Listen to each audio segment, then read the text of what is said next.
This is the Russian dynamite, Masha Slamovich. Becca here. This is not America's sweetheart, Davian. It's Billy Starks. And the super fly guy, Trayvon Jordan. This is the fly side flyer, Jalen Brandon. Hardcore princess, Jules Malone. Hi there, this is the Bubblegum Princess, Alexia Nicole. This is the Brazilian Wonder Woman, Christy Jane. This is the baddest black belt, Chennai Kai. This is Kid Bandit. The smash hit, Joel Bateman. This is Robin Renegade. Cody Hawk. Brutal Bob Evans. And you are listening to Wrestling with Entertainment, one of my favorite podcasts in the whole wide world. This is your pal Sal, NWA superstar Sal Rinauro, and you are listening to Wrestling with Entertainment. Come on, let's have fun. Hello, and welcome to the show. It's Wrestling with Entertainment, the only audio experience on the web today, the trusted choice for interviewing all your favorite wrestlers every Tuesday and Wednesday on YouTube and Castbox, sponsored by Rogue Energy and Player One. I'm, of course, your host, James J., alongside Scooter Dust. I never knew what happiness was until I got married. And then it was too late. And it is a great day for wrestling, because we are wrestling with Sal the Pal Rinauro. Guys, thank you so much for having me here. What a profound way to start the show. That was just the most accurate statement I've ever heard in my life. I always like to start with a little bit of dad wisdom. No, let's hit the ground running. I'm all in. And where can we find Sal the Pal next? I'm all over the place. Coming up April 7th, the 213? 312. It's the NWA pay-per-view on Fight TV. It's 312, although I like to call it 312 whenever I'm talking to those in power, just to drive them nuts. You'll see me hair versus mask strap match against Gags the Gimp. It's going to be a barn burner. Don't miss that. You could all eyes are on the prize there. So that's my sole focus right now is this pay-per-view. It's my first NWA singles match on pay-per-view. Like I said, 312. It's on Fight TV. Don't miss it. And where can we find you on social media and your merchandise? You can find me on Twitter at Sal Rinauro. That last name is Rinauro. A lot of vowels. Pat Sajak loves me.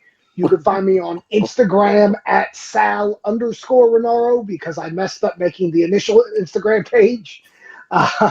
And you can find me most importantly at ProWrestlingTees.com/Sal Rinauro, where you can get some pretty cool t-shirts. I got a couple more on the way.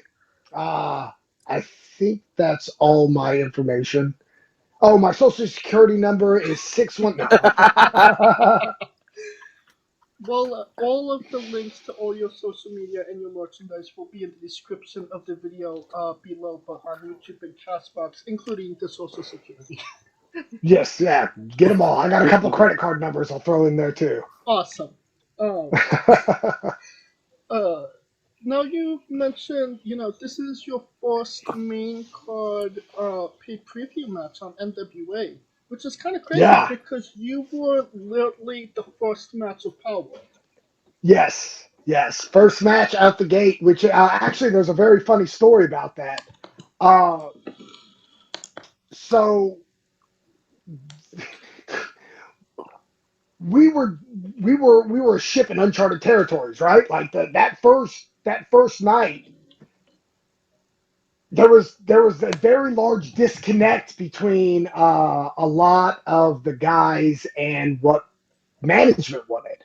So I'm literally, the very first Power taping, the very first show, the first person out of the curtain is me, right? So I'm behind the curtain waiting for my music to hit, and the lady at the curtain goes, "Go," and I go, "Is there music?" And she goes, you're waiting for music? I was like, yeah. She goes, we don't do music. It's studio wrestling. And I was like, oh, okay. This is awkward. So, like, I go out and the first thing that comes to my brain is to make noise because there's this odd silence. So I just bust through the curtain, and I'm a big fan of He-Man, Masters of the Universe. So this is just one of those things, divine intervention, or I've been hitting the head too many times. Your call. I kick it through the curtain, and I just look around for a half second, and I just go, I have the power! And the poor guy that was teaming with me was shell-shocked, just completely like, what is happening right now? I was like, this isn't even going to make TV anyways. Who cares, right? Let's go have fun. Well, So. I mean, what does it mean to you now? You know, that was 2019, and now we're in 2023 to finally get your first pay-per-view match. This is an opportunity I have been dying to get. Like we said, I mean, first match out of the gate.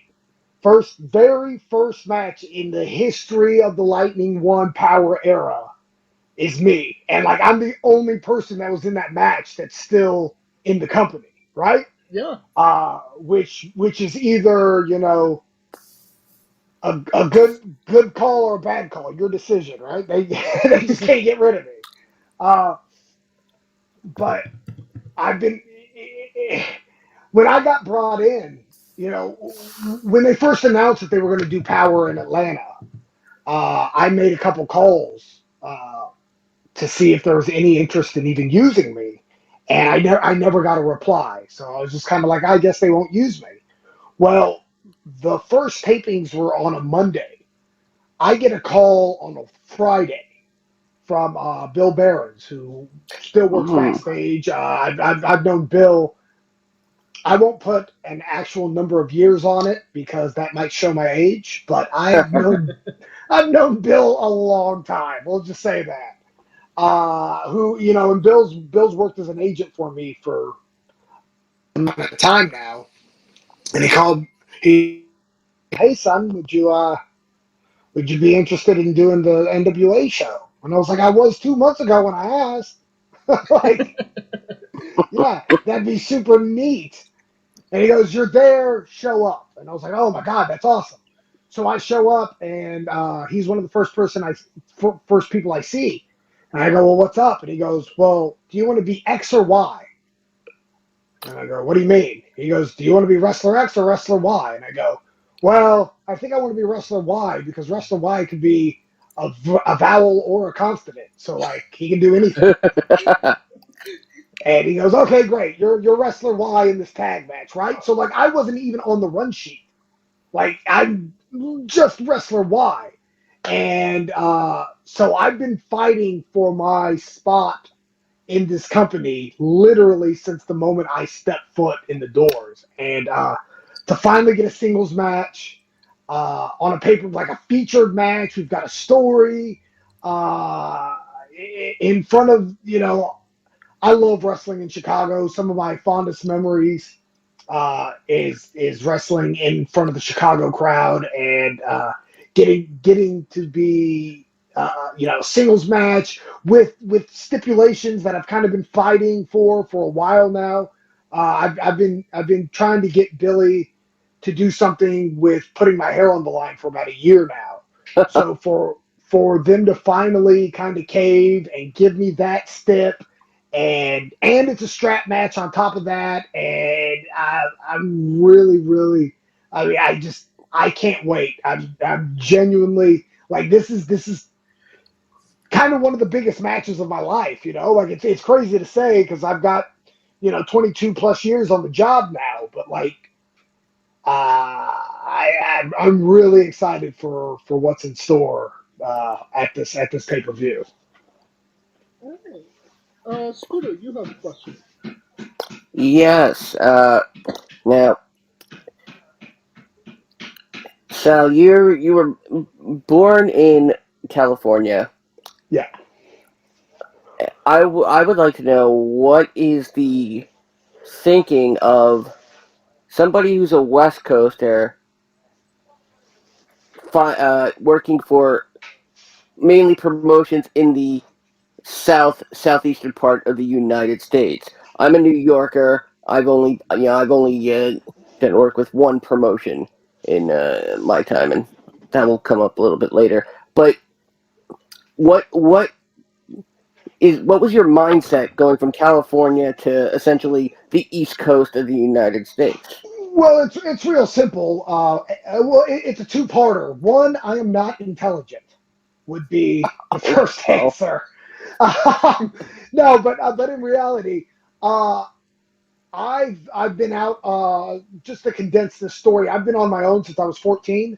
My home environment wasn't the best, so at 14 I was on my own, and I had a grandmother and a grandfather that lived in Macon, Georgia, who my grandfather had Parkinson's disease, and then my grandmother got ill. And in all my wisdom, I thought, well, because this is 1997, 1998. In all my wisdom, I said, well, Macon's about an hour south of Atlanta. I'll just move to Georgia, go to the power plant, and beat Rey Mysterio for the Cruiserweight title. I mean, it's just that's how life works, right? Like, that's just as any logical 14-year-old would do. So, I didn't do it until August of '98. There was the fully loaded pay-per-view in, I think it was Sacramento. And then the next night, Raw was at the Arrowhead Pond of Anaheim. That's the one where Dr. Death got knocked out by Bart Gunn. So I went to both those shows, and then as soon as Raw ended, I hopped in a U-Haul and I started driving cross country. Wow. Yeah.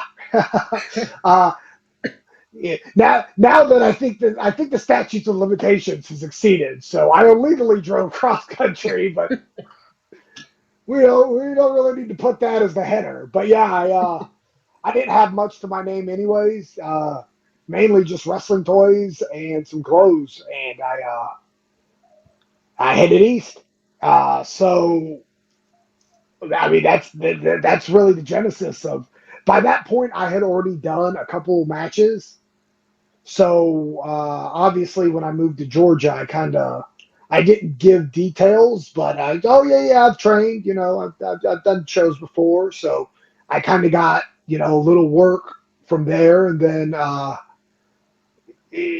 was either fortunate or just too hard headed to go away, and they just more guys started using me, and more guys started using me, and now I've been a mainstay in the Southeast, the Atlanta, Georgia, Florida, Alabama, South Carolina, North Carolina area, since, basically I've been booked every weekend since 2000. That's impressive.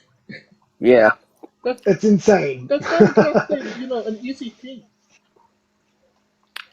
No, I'm a very lucky guy. I will always say, I've been blessed beyond my means. I'm 5'7", $175, right? Like, especially when I was breaking in, it was still a big man's game. Not that it's not now; it still is, but it's just watching the whole culture of pro wrestling change over my time in the game has been a wild, wild thing. Just I remember being in third grade. And Miss Bradbury was going around the class, what do you want to be when you grow up? And, little Timmy wanted to be a dentist, and little Nancy wanted to be a doctor, and little Billy wanted to be a dinosaur, and I wanted to be a pro wrestler. And Miss Bradbury was like, I think little Billy has a better shot at being a dinosaur than you do a pro wrestler. So, gotcha, Miss Bradbury. Let's welcome our next guest, Miss Bradbury. Yeah, oh my God, this is my life. going back to NWA, you were doing a promo with May about I believe you were going for the TV title when Yes. Colby Corino attacked you, That little and punk. you took an incredibly scary bump when he Yeah. took you up for the suplex and dropped you on the ropes rather than the apron. Yeah. Could you tell us about that? Yeah, so it's funny, I mean, because I lived, so I can talk about it.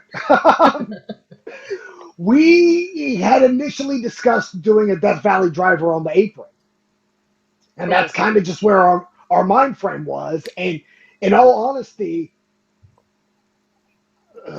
the bump I didn't think twice about the bump. Like they because we were just building to an eventual match between us. Right. So I like I said, I've been bumping 22 plus years. A bump's a bump, a bump. Like I wasn't worried about it. I was more focused on really getting to tell my story in this promo, just about how much. I mean, because genuinely, even as a kid, those secondary titles always meant so much more to me than the world title. And I can't explain it. I mean, I've always, the Intercontinental title, the television title, those were the titles that always captivated my imagination more so than being the top guy. So I wanted to make sure before Colby hit, I expressed how much that genuinely meant to me that I was getting a shot at the NWA television, especially after all these years in this setting. This was the first set of tapings back after the pandemic. So I was just bubbling over with emotion because we're back at it. There was a period of time where I kind of convinced myself that the NWA wasn't coming back. And I've viewed the NWA as kind of my last great swan song in pro wrestling. So I really wanted to make everything I do count. And so I wanted to make sure that came across in this promo. So we're literally at the curtain ready to do this. And Colby goes, hey, Crimson because Crimson was wrestling somebody right before us. And he won with the Death Valley Driver. And he goes, dude, Crimson just used the Death Valley Driver for a finish. And I was like, oh, no. He goes, yeah, what do you think about a brainbuster on the apron? I was like, yeah, whatever, dude. See you out there. So, I mean, that's it. And like, even with that, my number one thing was making sure, because at the time we were doing the thing where May is my best friend, right? Right. So I wanted to make sure just to overemphasize what a dick Kobe Carino is, that before he hits me with a move, he blows a kiss at May, right? Right. So I'm even more like, dude, I don't care what you do to me. Make sure you blow that kiss to May. Because in my brain, that's the heat. Right. Whatever the move is doesn't matter. Being a cocky prick and then trying to murder me is where the heat lies. So, he goes, oh, I'll hit you with a brainbuster. I'm like, whatever, dude. Just make sure you blow that kiss. So blah, blah, blah. We do the deal. We go up, and then we go down. And I just remember laying on the floor, and everybody swarms. And and I could tell they were panicked. And I didn't feel a thing. And Colby's like, dude, are you okay? And I was like, dude, I didn't feel anything. Like, I'm great. And everybody's saying, don't move, don't move, don't move. And I was like, well, I mean, then you're going to have to carry me out of here. I'm not moving. I'm going to lay here as long as I can. And I mean, legitimately, I get carried to the back and everybody's like swarming. And I didn't realize how crazy the bump actually was until I was in the locker room. And the guys were just like, oh my God, are you okay? And I'm just like, dude, it's crazy. I mean, Colby protected me so well that it felt like we went from the apron to the floor. Like, as crazy as it sounds, like that's not something any human should do anyways. Yeah. Especially since we don't have padded floors. We're at PBS Studios. But I was I genuinely, it just felt like another day at the job. That's good to hear. And more recently, you just wrestled his partners in the Ugly Ducklings, Lance Luger and Yes, Rob yes. Killjoy. Yeah, well, I've worked with Rob. I mean, Rob's one of my favorite guys to wrestle with on the Indies. I mean, we've crossed paths probably 100 times at this point. And Colby's one of those guys that I still stay in touch with Colby.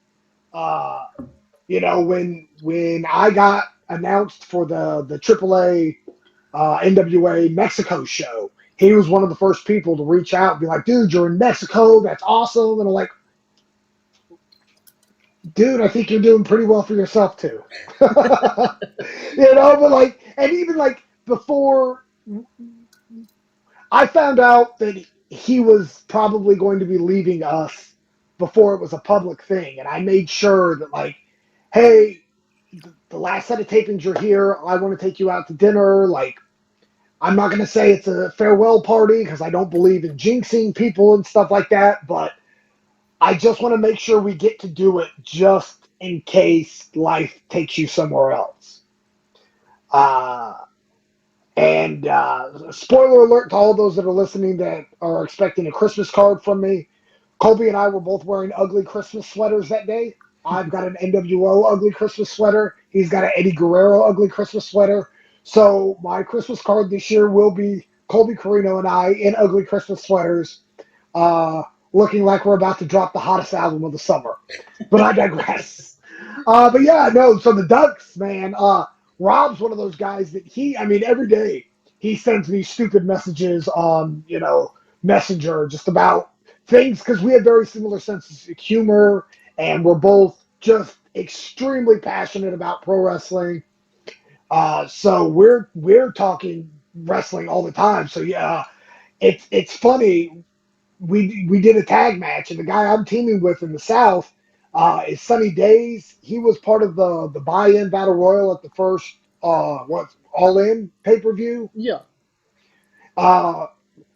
And he does great video editing, and I've teamed with him for a couple of years now, but his strength is definitely in his character and not necessarily the hold for hold.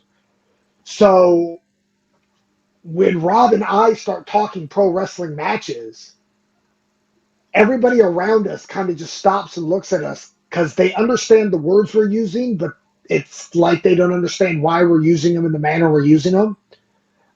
Just because it's idea on top of idea on top of idea. So instead of just maybe we can do this, it's, for example, maybe, tackle, quick cover, come up. I'll give you another one. Hit the ropes, drop down, leapfrog. You chase me in. We'll do a little do-si-do with the deal. Take to the buckle, all up and over. You slide under. Catch one, get one. Bit, bop, bang. We'll do a double reverse there. Scoop, slam, slip. O'Connor, kick, take a buckle. Maybe you hit the brakes. I'll charge in, eat this guy here. Watch the Jericho into the Ahmed Johnson. Wow. And yeah, and any normal human being would listen to that and go, I hear the words. I know those are words in the English language. I just don't know why they're being used like that. And poor Sonny, that was his face.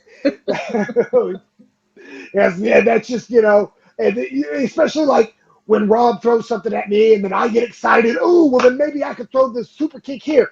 You catch, spin through. Maybe you crawl through Johnny Saint style. I'll come up and under. Maybe we'll do a little Tiger Mask action into a tilt-a-whirl. Quick cover there, but then I'll matrix up into whatever it is. But once we start bouncing ideas off each other, it's very best for most people to just stand back. Especially because I'm Italian, so I'm talking with my hands as I'm getting really excited about these spots. So but yeah, I love working with Rob. I can work with Rob 8 days a week. Awesome. Scooter, you have a question. Yes. Now, over your storied career, you've been part of many groups, many different teams. Yeah. And there's one that you and I have. Actually, there's actually a couple that you and I have in common. Um, but I think the first I want to talk about is only because uh, I got to know him during an unfortunate end of his days, because he he had reached out to me uh, uh, for help, and I tried whatever I could to help get the word out. And I'm referring to the embassy and Jimmy Rave. Yeah.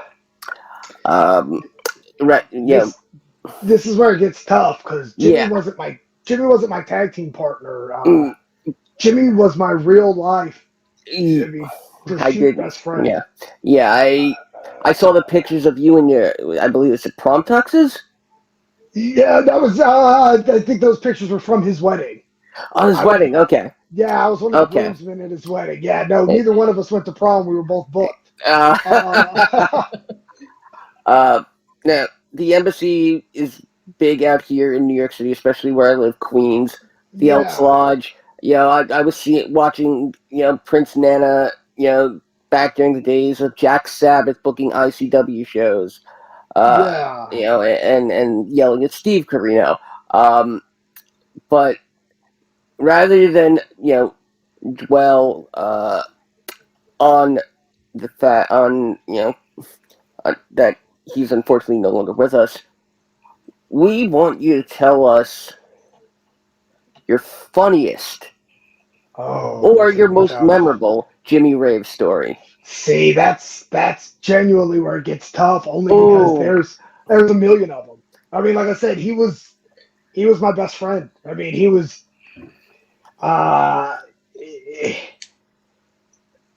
Just the funniest. I mean, this is one of my favorite stories, and I say it on most podcasts, but it's just because it's so absurd. But before I even get into it, Jimmy, I say best friend. Jimmy wasn't my best friend. Jimmy was my big brother. He was my hero. He was my dude. Like I can't express how much. I mean, he was so much more than just a friend. I mean, he was deeper than family. Not a day goes by that I don't miss him, and I don't. I still send him messages. I still text him. Just I mean, I'm still in touch with his widow and his son. I mean, love is an understatement. And I wouldn't have even been in the embassy if Jimmy didn't fight for it, because we were on the heels of the Tony Mamaluke tag team not working out. But Jimmy wanted to travel with me. Jimmy was adamant about me being in Ring of Honor with him, and I kind of planted the seed, like, hey, I could, what if I'm your footstool? And he was like, oh my God, what? Why? And he's the one who went to Gabe, and he's the one who pitched it, and he's the one that fought for it. And even after Nana left, Jimmy still fought to keep me, him, and Daisy Hayes together, and it didn't pan out. But I mean, but anyways, and one of the reasons is this travel story here. So the weekend Mama Luke and I won the ROH tag team titles. It was like a 4-day weekend for us. We were booked. I mean, back to back to back to back. And the last show was a Sunday, which means, wrestling promoters are notorious for getting guys the earliest flights they can because they're super cheap. So by the time we got done, this was the Kobashi weekend too. So we're flying out of Philly, and Joe and Kobashi and Homicide. I forget who all was. It was a tag match with those guys. But I'm just Mama Luke and I are the tag team champions, and Gabe was very big on, hey, I want you to travel with the tag titles, so everywhere you go, you bring it out because it's more eyes on the product.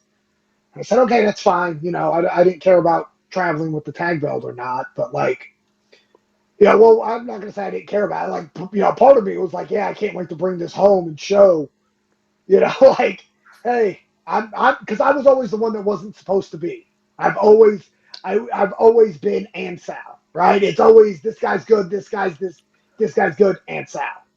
And so winning that title was very, very monumental for me. But anyways, we're at the airport. We're on no sleep. We're on little food. We're on 4 days of this, just exhausted.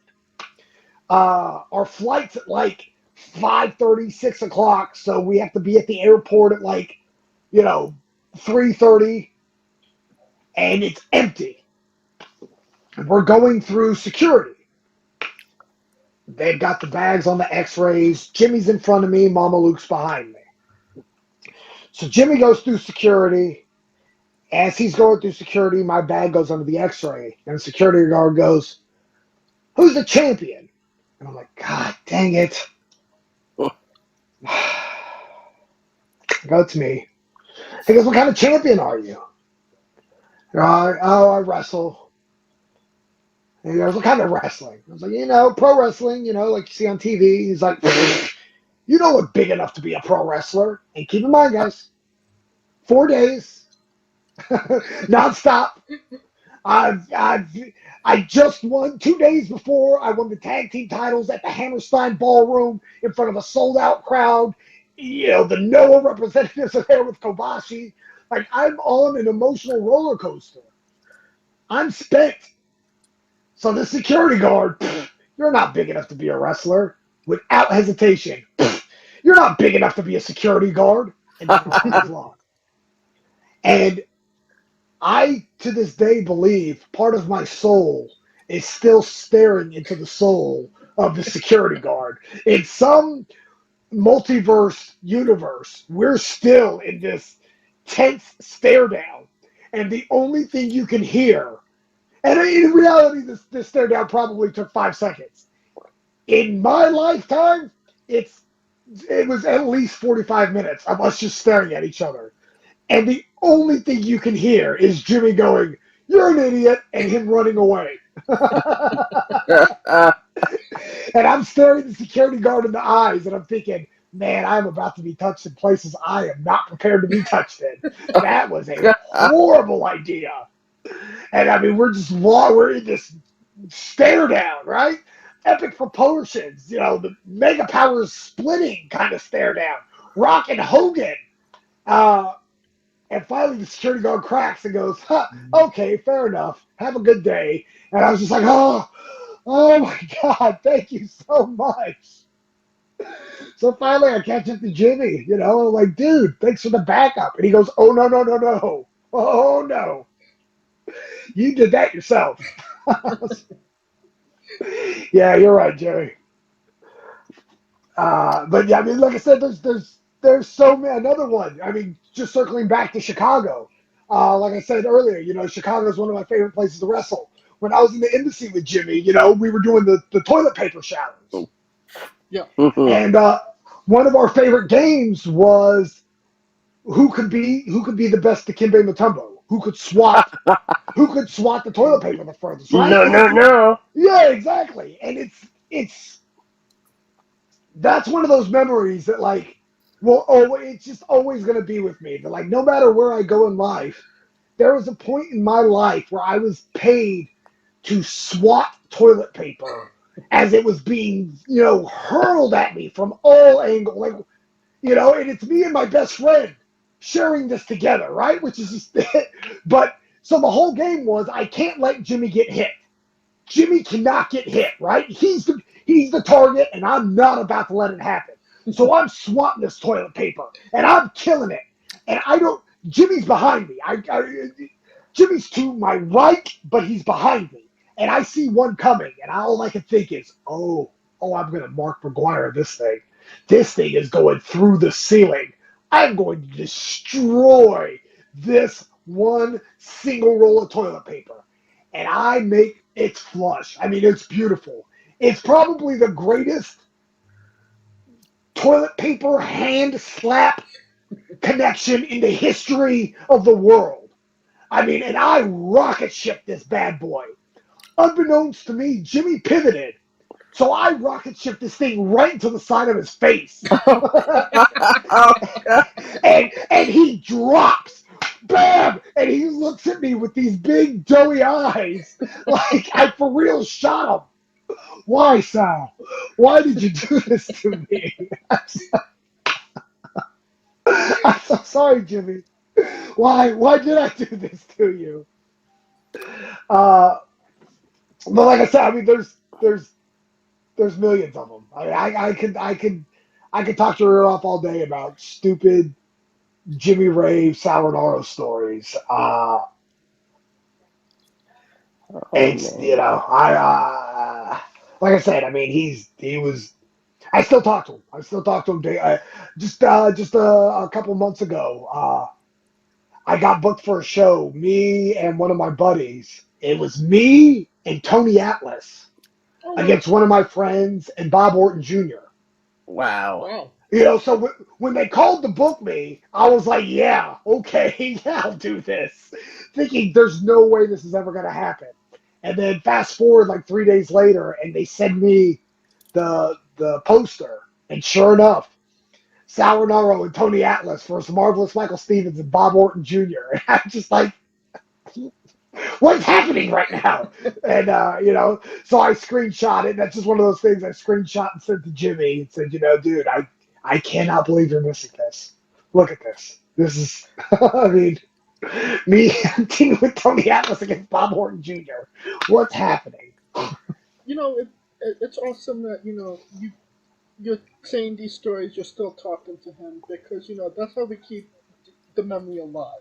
And Yeah. you're a big Yeah. proponent on that on the show. Yeah, no, and it's, I mean, there's a lot of little things I do that, even in the ring, that a lot of people might not even know are tributes to Jimmy. One of our games when we were on the same show but we weren't working with each other. Oh man, this reminds me of another great one too. But Shawn Michaels used to just do the face stomp, and we both loved just a face stomp. And so if we weren't working with each other, we would always rush to the card to see who was on first to get the face stomp in. And so now I do a combo where I end with the face stomp, and I always do a salute to Jimmy afterwards. And it's not like I don't smarten anybody up to it or for what it is, but it's just a way of staying connected to Jimmy, you know, even if it's just for me. But another good one, we were doing a 6-man. It was me, Mama Luke, and Jay Fury against Abyss, Shelly, and Jimmy. And for whatever reason, I had this great idea. Because, you know, Jimmy had heavy hands and loved to chop. And I was just like, hey, Jimmy, I got this idea. Bear with me. And he goes, what you got?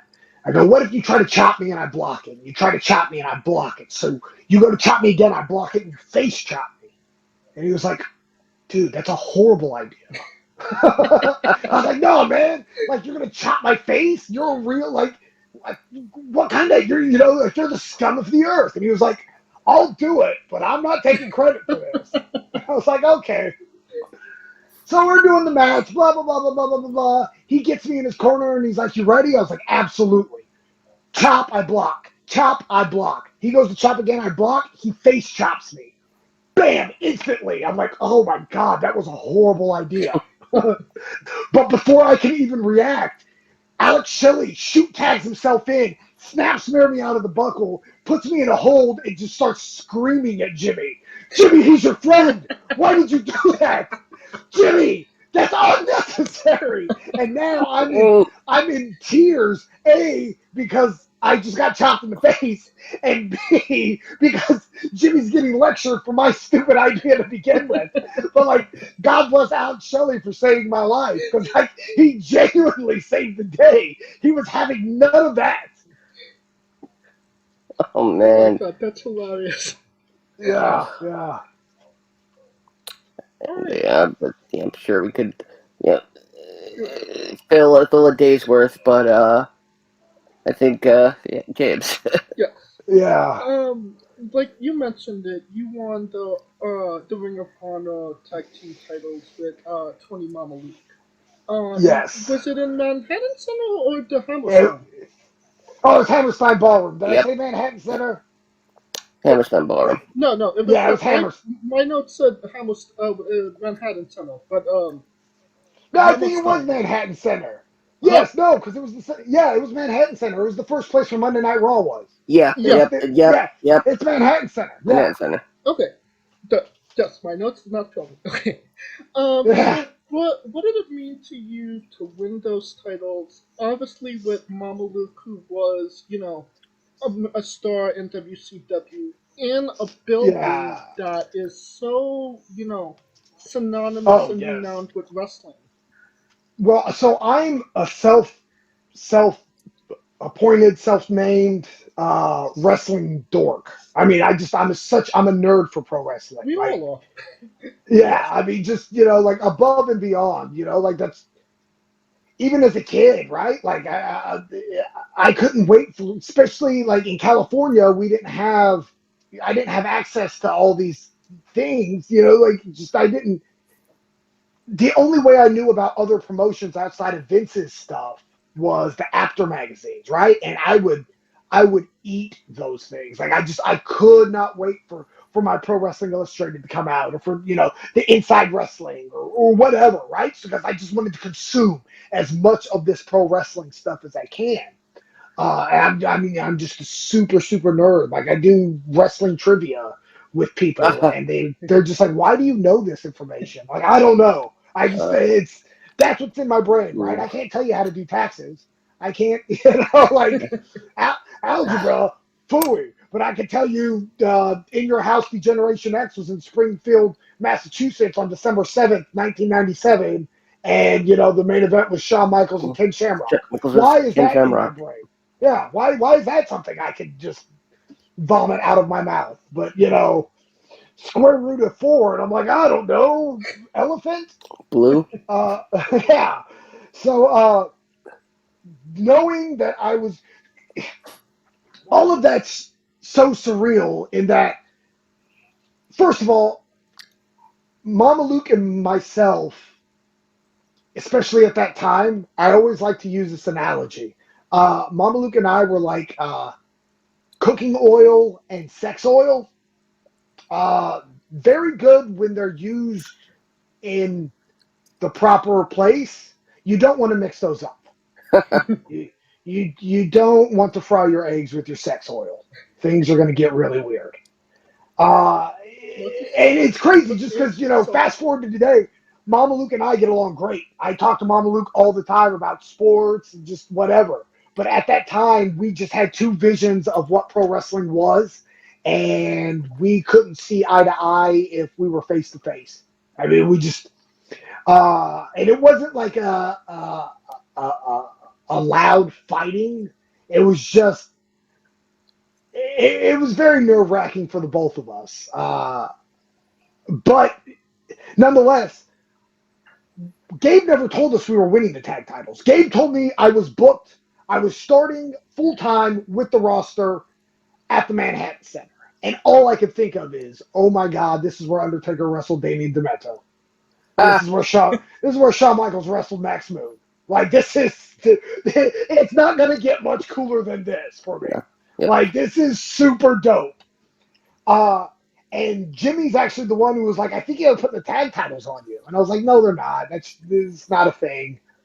I'm not even a tag guy. Keep in mind, the first time I ever teamed with Tony Mama Luke was the night we won the tag titles. And I had known him because after WCW folded, that I had already started working for NWA Wildside, which was the WCW developmental. Right. And so a lot of those guys, including Mama Luke, started working at Wildside in the interim. So I'd known Tony for a while, but I was always just, God, this guy, like, not Sal again.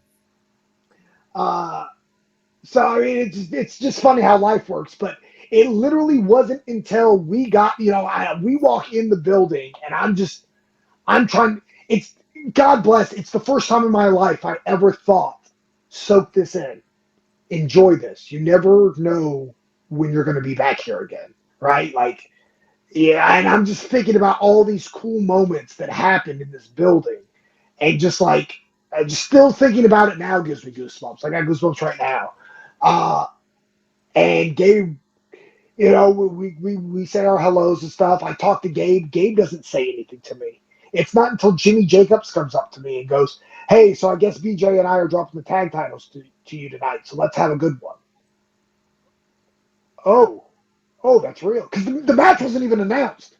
Online, they announced me versus Mama Luke. So like, I genuinely didn't know I was winning the tag titles, and probably until, I don't know, 4 hours before the show starts. Wow. Yeah, I mean, it was it was such a crazy experience. But then just the reaction is unlike any other reaction I've ever heard in my life. Just because like when we hit the finish, it was 1, 2, 3, and then there was like a paused silence. Like the crowd didn't understand that we had just won. And then there was like this odd rumbling that built to like a pretty good pop. Like they just realized they saw something that they didn't expect to see.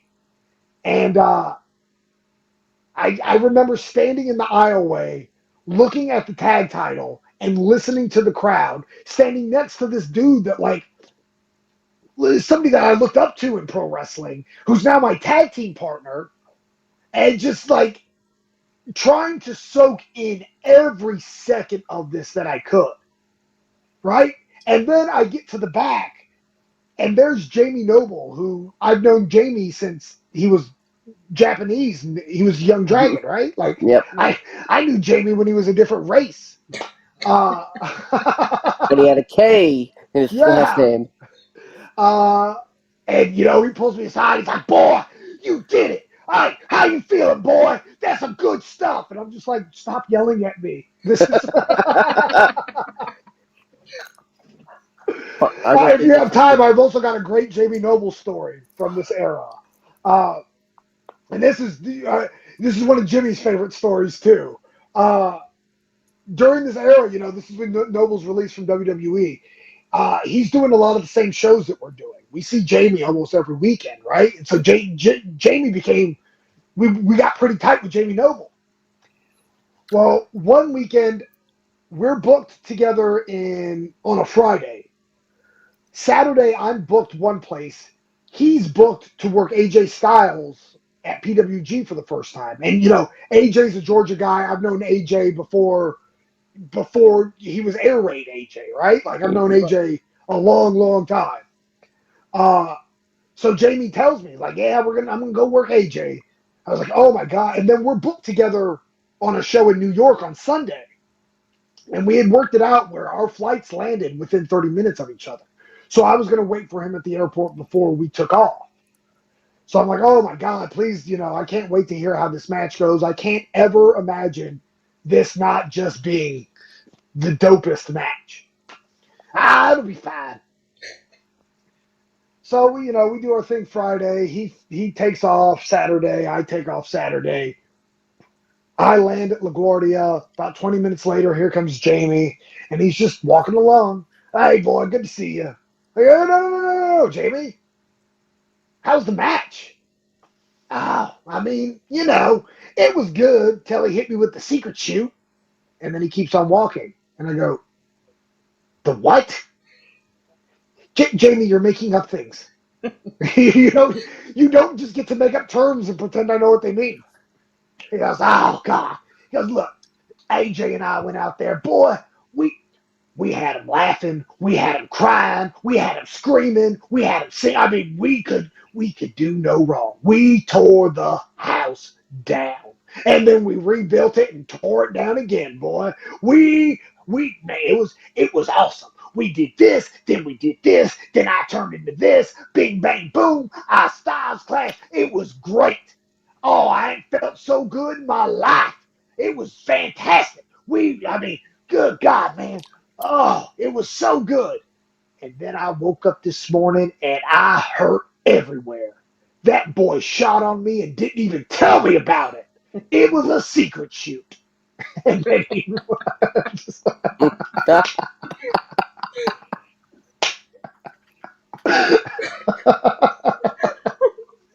Oh my god.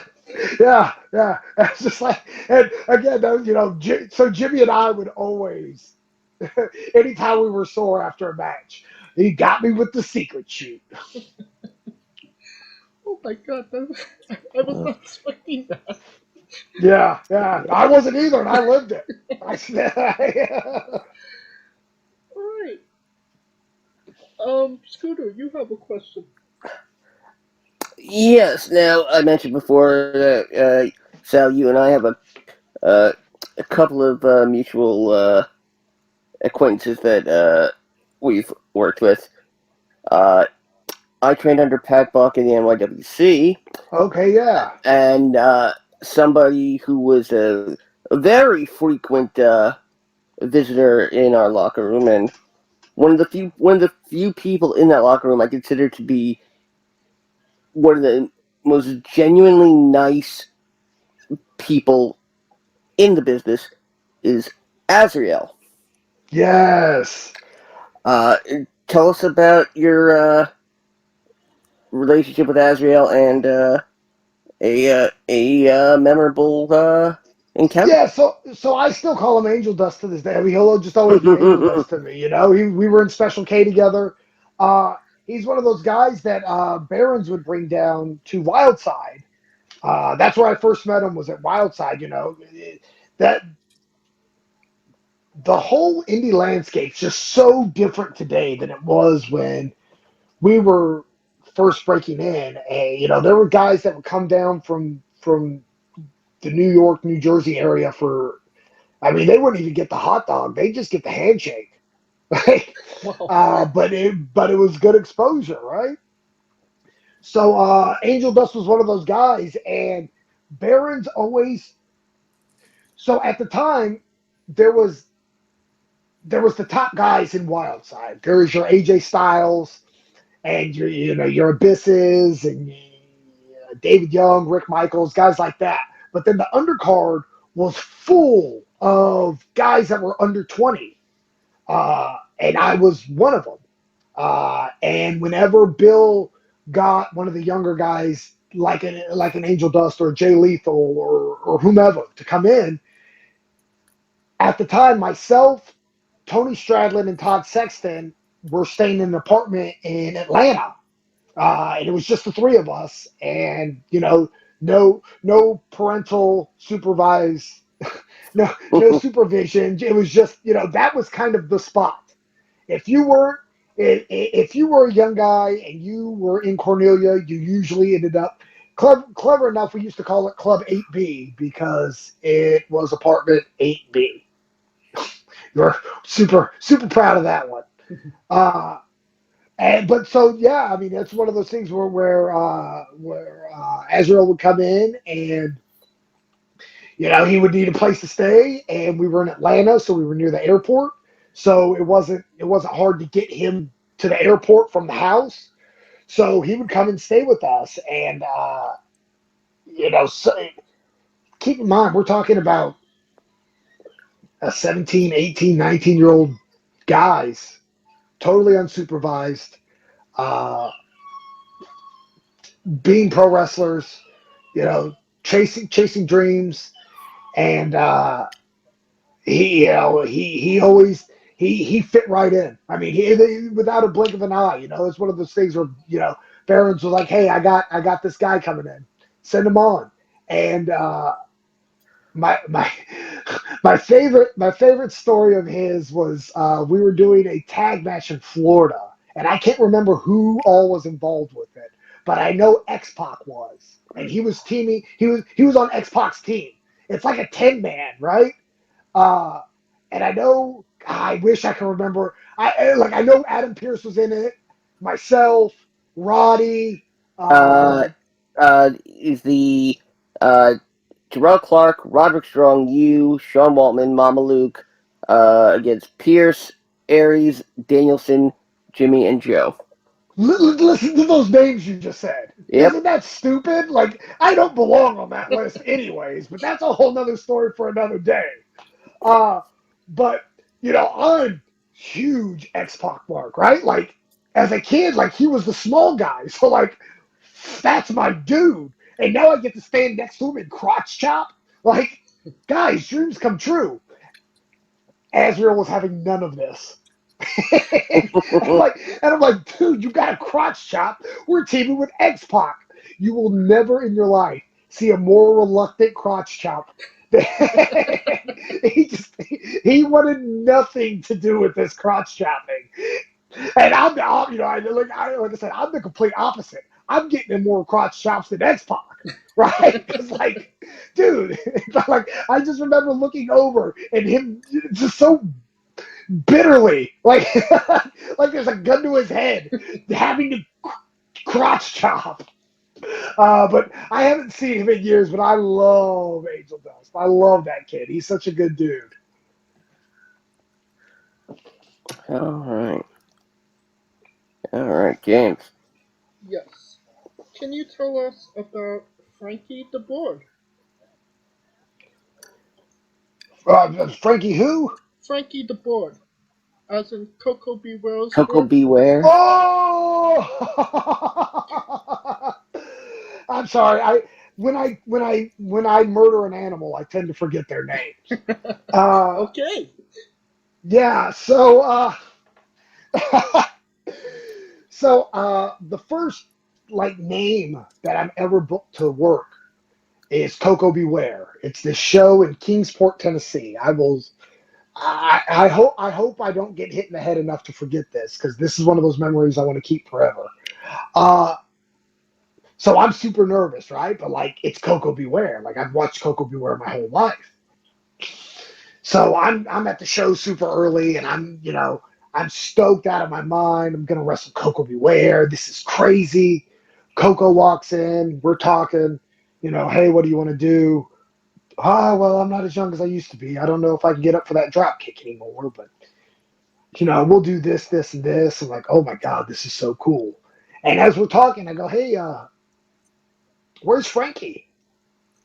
And he goes, oh, well, a couple weeks ago, my wife and I were at church, and Frankie, Vince gave him to me, and he was like a son.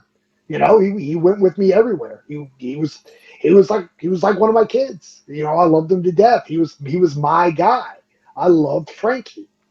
And one day we're at church, and we come home, and I guess there was a house fire, and Frankie didn't make it out. Oh, wow. And I'm just like, oh no, like, I'm so terribly sorry. Like, I didn't know. I wouldn't have brought it up. And he goes, no.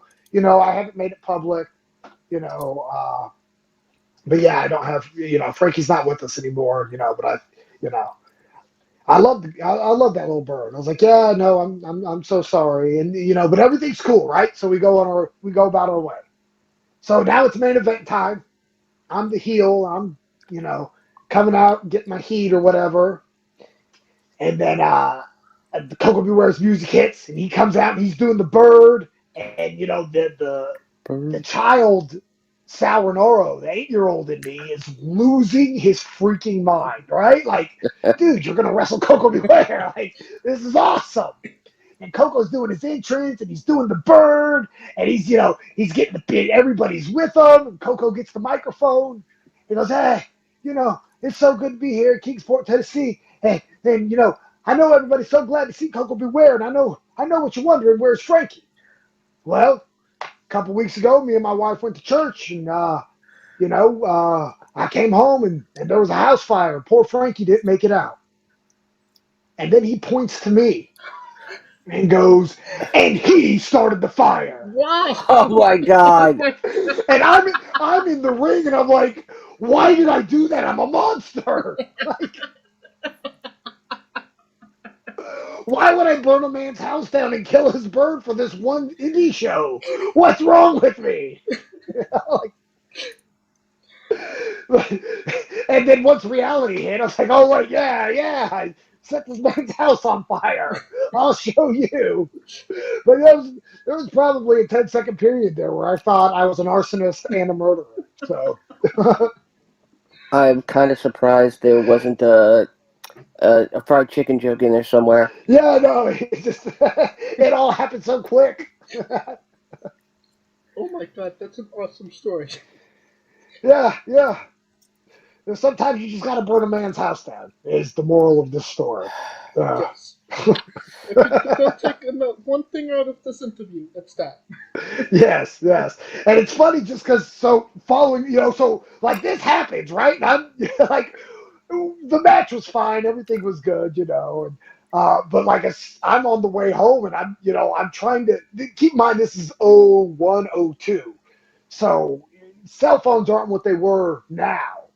But I'm trying to contact as many people as I can to let them know, A, I wrestled Coco Beware, B, I burnt his house down, C, I killed his bird.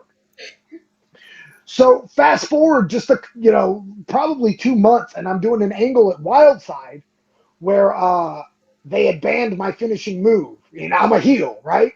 So I went out into the public with a petition to get people to sign this petition to reinstate my finishing move. And obviously, anybody that's even close to signing the petition, I heel on them accidentally. So that, but it's all real interactions with me in tights in the middle of town square and random human beings not knowing, this is a pro wrestling angle. Awesome. And so fast forward to an in-ring segment, because the outshot is me, the light bulb goes off. I've got an idea. So we go to the in-ring segment, and it's me and Bill Behrens, who, at the time was NWA board representative. And I'm explaining to him, well, Bill, I've got 299 signatures on this petition. I just need one more. And then at 300 signatures to reinstate my move, you've got to reinstate my move. Like the 300 signature statute of limitations is what it is. Like that's just everyday knowledge, right? So Bill goes, well, all right, Sal. I mean, if you've got 299, I can't imagine why I wouldn't sign. Let me see this list. And so I hand him the list. And keep in mind, A, I didn't really have anything on this list. B, I didn't know what Bill was going to do. I just knew the out was he wasn't going to sign the paper, right? So Bill starts listing off the names of signatures on this list. And this is all improv. This is all just, and he's like, well, I don't know, Sal. Looks like you've got Akeem the African Dream. And I'm like, yeah, so like I start doing the Akeem strut because A, I'm a huge Akeem mark, and B, who doesn't want to Akeem strut anyways, right? And it's things like that. Like you got Randy Mulkey. Oh my God. Looks like you've got both He-Man and Skeletor. and I'm like, yeah. Oh, it's so important that this move is reinstated that I got both of them to agree. Like that's how you must reinstate this move immediately. Yeah. So finally, he's just listing these things off, and I'm pretty sure if you go back and watch it, I have no straight face. I'm completely losing it. And finally, he's like, oh, well, no. You almost had me, Sal. But it looks like signature number 299 is Franky the Bird. And you and I both know Franky the Bird's not signing any petition because you burned him in a house fire.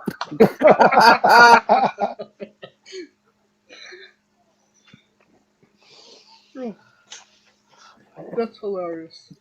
Yeah. All right. Scooter, you have a question. Yeah, and just to double check, what you told us about the airport, That was you being heckled by airport security, correct? Correct. Yes. Okay. All right. So I could check that one off. Tell us about having Christy James make you appear in a warehouse of spotlights. So,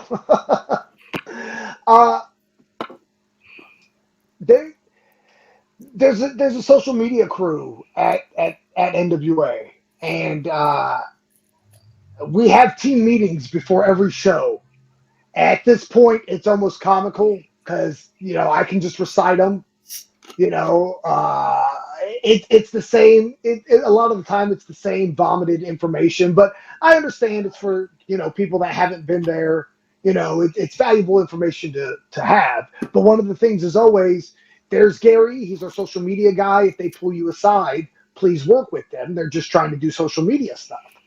Well, the first time that the social media crew was there, I was just like, it was one of those long TV days where call time's noon.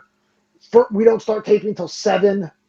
Maybe I've got 2 matches, so I've got plenty of downtime. So I pulled social media aside myself and was just like, hey, if I just film some stuff, can you guys just post it? Like, just whatever random things pop into my brain.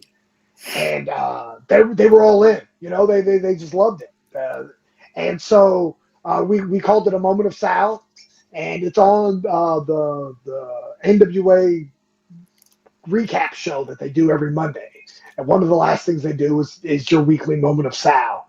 And it's just a series of vignettes. It's just random things that come to my brain that 9 times out of the 10, it's just to pop myself. And everybody else is invited to come along for the ride. But at the end of the day, it's just to make myself chuckle. And if you can't tell by now, I'm real big on character stuff. I love the characters. I love anytime I can help enhance someone else's character, I'm all for it. And we've got a magician and a magician's assistant, and I'm just like, there's got to be something here. There's got to be something I can do with this. Just to pop myself. And at Skyway Studios in Nashville, there's a room off to the side that nobody ever goes into. Well, one of the days we were there for hours on end. I was like, "What's in that room?" And I walked in there, and that's where those spotlights were. And I said, "I think this is going to be my room. I'm just going to film a bunch of stuff in here." And I grabbed Magic Jake and I grabbed Christy, and I was like, "Hey, I want to do something with you guys. I don't know what yet, but just come to my room." And so, we start spitballing ideas, and one thing leads to another. I'm like, oh my God, what if the payoff is she has magic and she makes me appear out of nowhere, and Jake's like, oh my God, I love it so much, because she frustrates me, she pisses me off, I storm off, and then you appear, and scare her off. And I'm like, oh, this is perfect. This is exactly what I want these segments to be. And, the hardest part was getting through it without laughing. Just because it's so absurd, but that's me in a nutshell. Is just pro wrestling absurdity. What can I do to stand out from? I mean, let's face it, we're all fake fighting in our underwear, right? Like, how can I stand out of a group of guys that are fake fighting in their underwear? So, that's kind of what I try to apply to everything I do. And this is just one of those scenarios where I was like, I've got the Magic Man, I've got his Portuguese speaking assistant. Like, let's see what we can do. And now every time I see them, they're like, I want to do that again. I want to do that again. Well, let's come up with some more stuff. I'm like, okay, we'll figure it out. So I'm pretty sure you'll see more interaction with me and Christy and Magic Jake. Christy is a guest of the show. Yep. Oh, awesome. Yeah. Yes. She's awesome. That she is. Yes. All right. Can you tell us about UGLY? You don't got no alibi?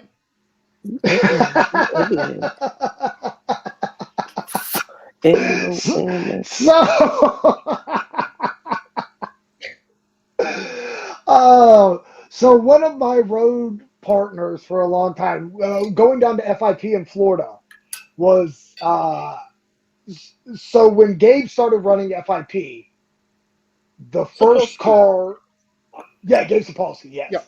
The first car load was myself, Jimmy Rave, and Slim J.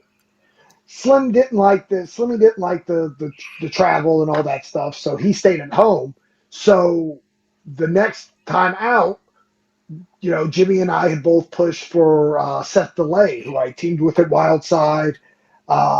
Just an incredible talent that he always pissed me off because he everything he did was so easy that he didn't put thought into it. Let's see, like AJ's Nip Up Hurricane Rana. Yeah. AJ Styles Nip Up Hurricane Rana. He stole that from Seth. Okay. Yeah, I mean, he just one day Seth was like, "What if I do this?" And I was like, "I don't understand the physics of it." Oh, there it is. He's the first guy that I saw do a reverse 450, like a 450, but where he's facing out of the ring and he does it into a senton. Yes. So the 054. Yeah. Except for he doesn't land on his stomach; he rotates all the way over to his back. Okay. Yeah. So it just H2O. At this point, I don't even know what number of degrees he's turning. It's a lot more than 5. I can promise you that. But like again, he would do it effortlessly. So we pitched to get Seth on, and Seth did the first show, and Gabe liked him, so Gabe started using him more and more. And keep in mind, Seth wasn't booked for his brain. Seth's the guy that, like one time we were on the road, it was just him and I, and we had been on the road for hours at this point. We kind of had discussed everything there was to discuss in life. And I'm kind of just making small talk, and I look up and I see a billboard for animal crackers. And I go, "Hey, Seth, do you think vegetarians could eat animal crackers?" And we ended up in this rabbit hole of confusion where he just battled himself for 30 minutes on why they could and why they couldn't. Just like, Seth, it was a dad joke. You've gone way too far with this. It was not meant to be thought-provoking in the least. Stop.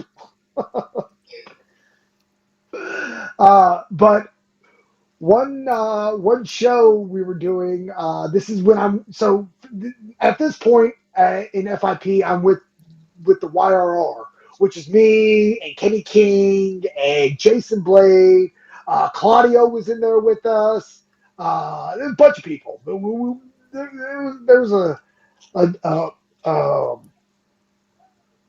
turnstile of talents that came through the YRR, but the whole match, it's Seth versus Larry Sweeney, and at one point I'm supposed to come out and distract him, and I don't know why, but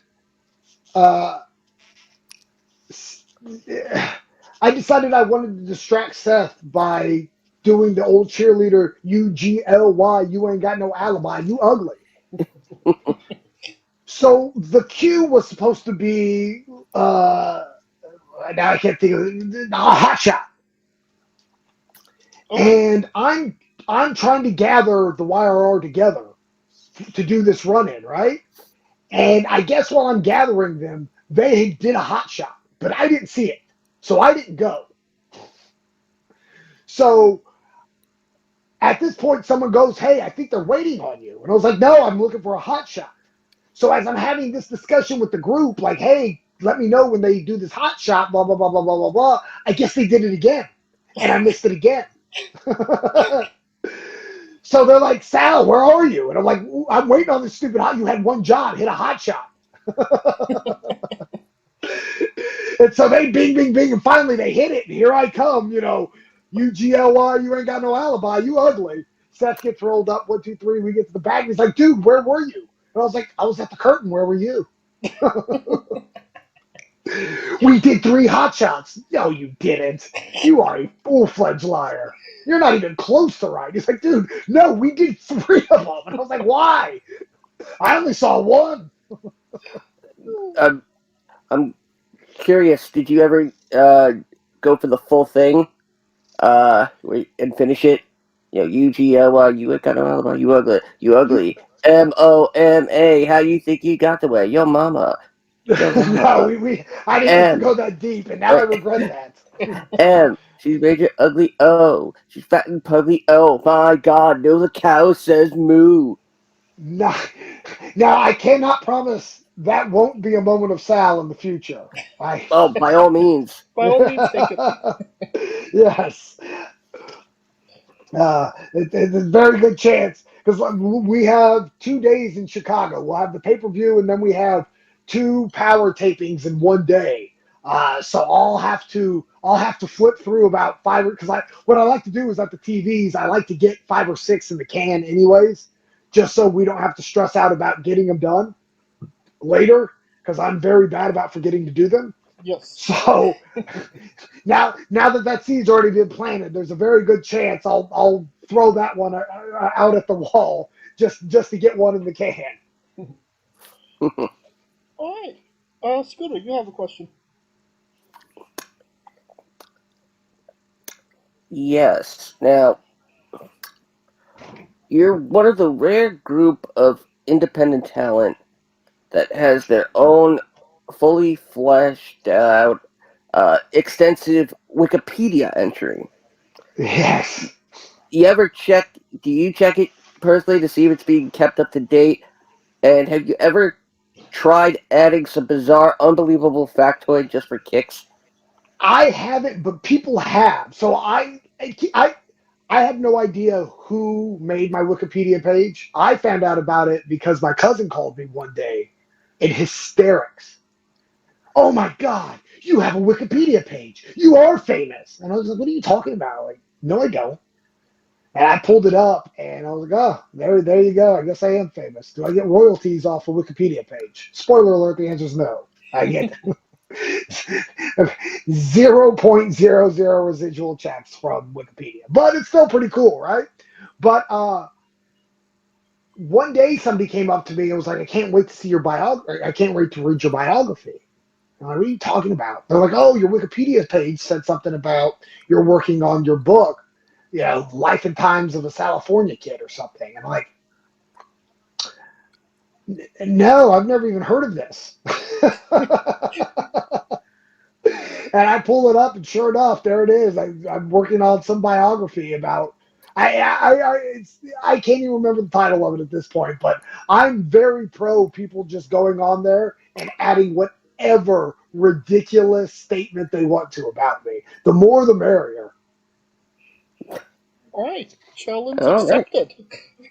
Yeah, no, please update it. All right.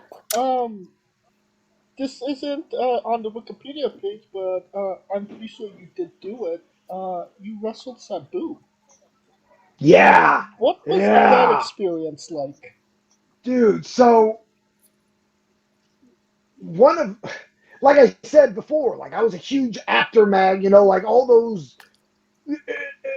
Again, I grew up on Vince's product, you know, so like I'll always be, you know, there's always going to be a special place in my heart for WWF, WWE. But like those actor mags showed me a world outside of what I got to see on TV. And I remember as a child, me and my younger brother were enamored with this Sabu guy, right? I'd never seen this dude wrestle in my life.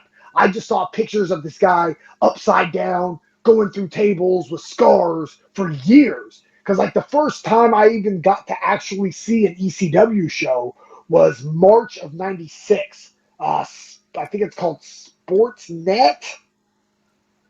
Something like Prime Ticket, I think was the name of the channel.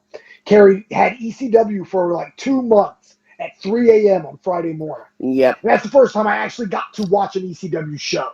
Like I'd read all about it in the magazines, but I never got to actually lay my eyes on it. But prior to that, my brother and I would always fight over who got to be Sabu when we wrestled in the backyard. Right? So like this dude has always been like someone special to me. And it's out of the blue one day, a promoter calls me and goes, "Hey, what do you think about working Sabu?" And I was like, "Stop lying to me. That's what I think. I think it's rude to just tell people stories." And he's like, "No, for real, I want to book you in Sabu." Like, oh my God, please, yes. So he did, and like it was everything I ever wanted except for one spot.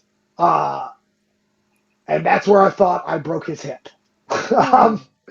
So like he was super like, "Hey, what do you want to do? Like we can do whatever you want." Just like it was awesome. It was beyond anything I could have ever wanted of wrestling Sabu. Well, we had one spot where it's just like, "Hey, we'll spill to the floor and we'll just feel it. Whatever happens, happens." All right, cool, man. You're you, Sabu. I'm still not 100% sure you could speak, right? Like the only words I know are Taz, right? Like, so I'm following his lead, and we get on the floor and we're doing some stuff on the floor. Well, he's a good distance away from me, and I don't know why it just came to me, but I've got an open chair right in front of me, and I just push it towards him, like where it slides on the floor. And I mean, I couldn't do this again if my life depended on it. It was the most perfect open chair slide you will ever see in your life. And it clips him right in the hip and he drops. Oh. And I was like, "Oh no, what did I do? I just broke Sabu." This is a horrible idea. Why would I put... So, like, I get over there and I give him a shot. And I was like, "Are you okay?" And he goes, "That was cool." And I was like, "Thank God." That sounds like Terry, man. I'm so happy that was cool and not "I'm going to murder you," because I really thought that's where we were going. But yeah, I mean, it's just one of those things where, like, bucket list moment. Like, dude, I got to wrestle Sabu. Like, there's my eldest son. I used to throw a pillow at him, like Sabu did chairs, and just say "Sabu," and he'd eat the pillow or whatever. And it's just so like, it's crazy to think that, like, I was in the ring with him, and we had a really good match. Like, that's one of those matches. I'm usually not a big proponent of watching my own stuff, but that's one I would go back and watch just because it's crazy. It's just crazy to me. Like, this was the dude that sold me the first ECW pay-per-view. Like, I know they weren't technically the main event, but they were the main event. Like, this is this Sabu. This is the guy. And, like, here I am, like, as an equal to him. That's nuts to me. Is it kind of like a full circle moment? Because obviously, you were fighting. Oh, 100%. Yeah. Yeah. I mean, it's just one of those things where, like, and thank God, like, would I have done it when I was younger? 1,000,000,000%. But I'm very grateful that I got to wrestle him when I did in my life, just because I was able to appreciate it more. Just because, like, with age comes wisdom, and I every moment of it while I was out there with Sabu, I was just like, this is so much more than just a match in front of 500 people in Barnesville, Georgia. To me, right? This is little Sal being told by Miss Bradbury, "You're never going to be a pro wrestler."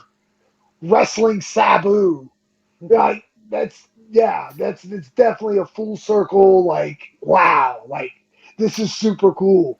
And especially like when I first broke into the business, guys weren't allowed to think stuff were cool. They weren't open. They weren't allowed to openly admit, like, "Oh my God, I'm marking out for this," right? And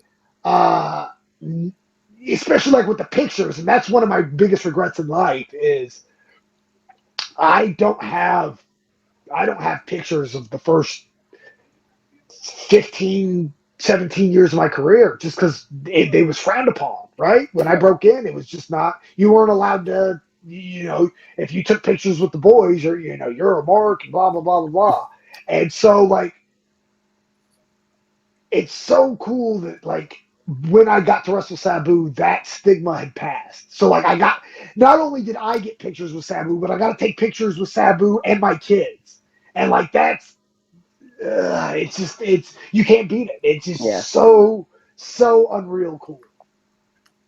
Definitely, it seems like, a lot of the moments in your career, it wasn't like afterwards, oh, yeah, that was cool, I did that. It seems like you soak in the moment when you're in it.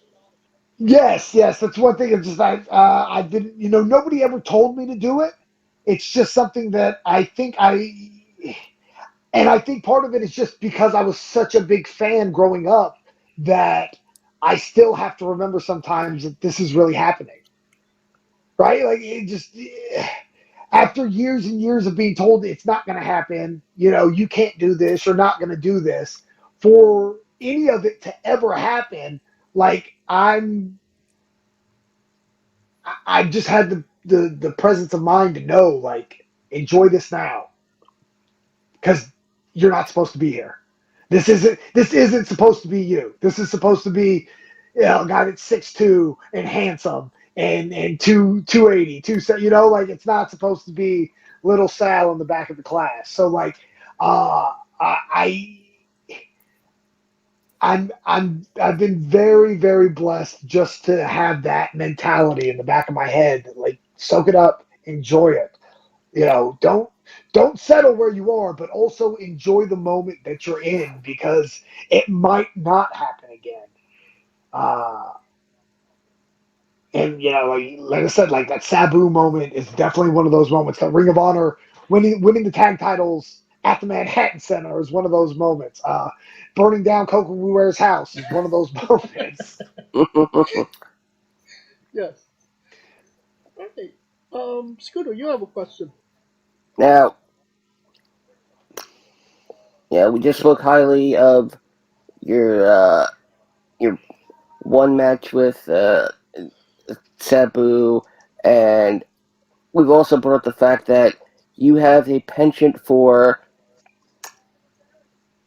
I don't want to say useless wrestling trivia, but useless wrestling trivia. Yes.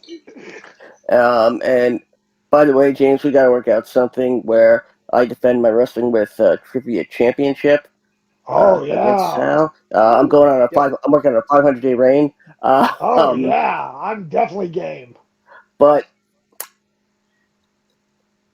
And I'm assuming you kind of have a knack for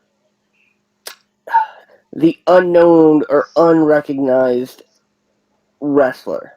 Yes. And I'm going to ask you about a match that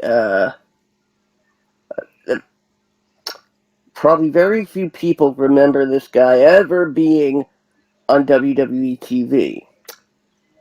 Tell us about your match that involved Alex the Pug Porto. Right?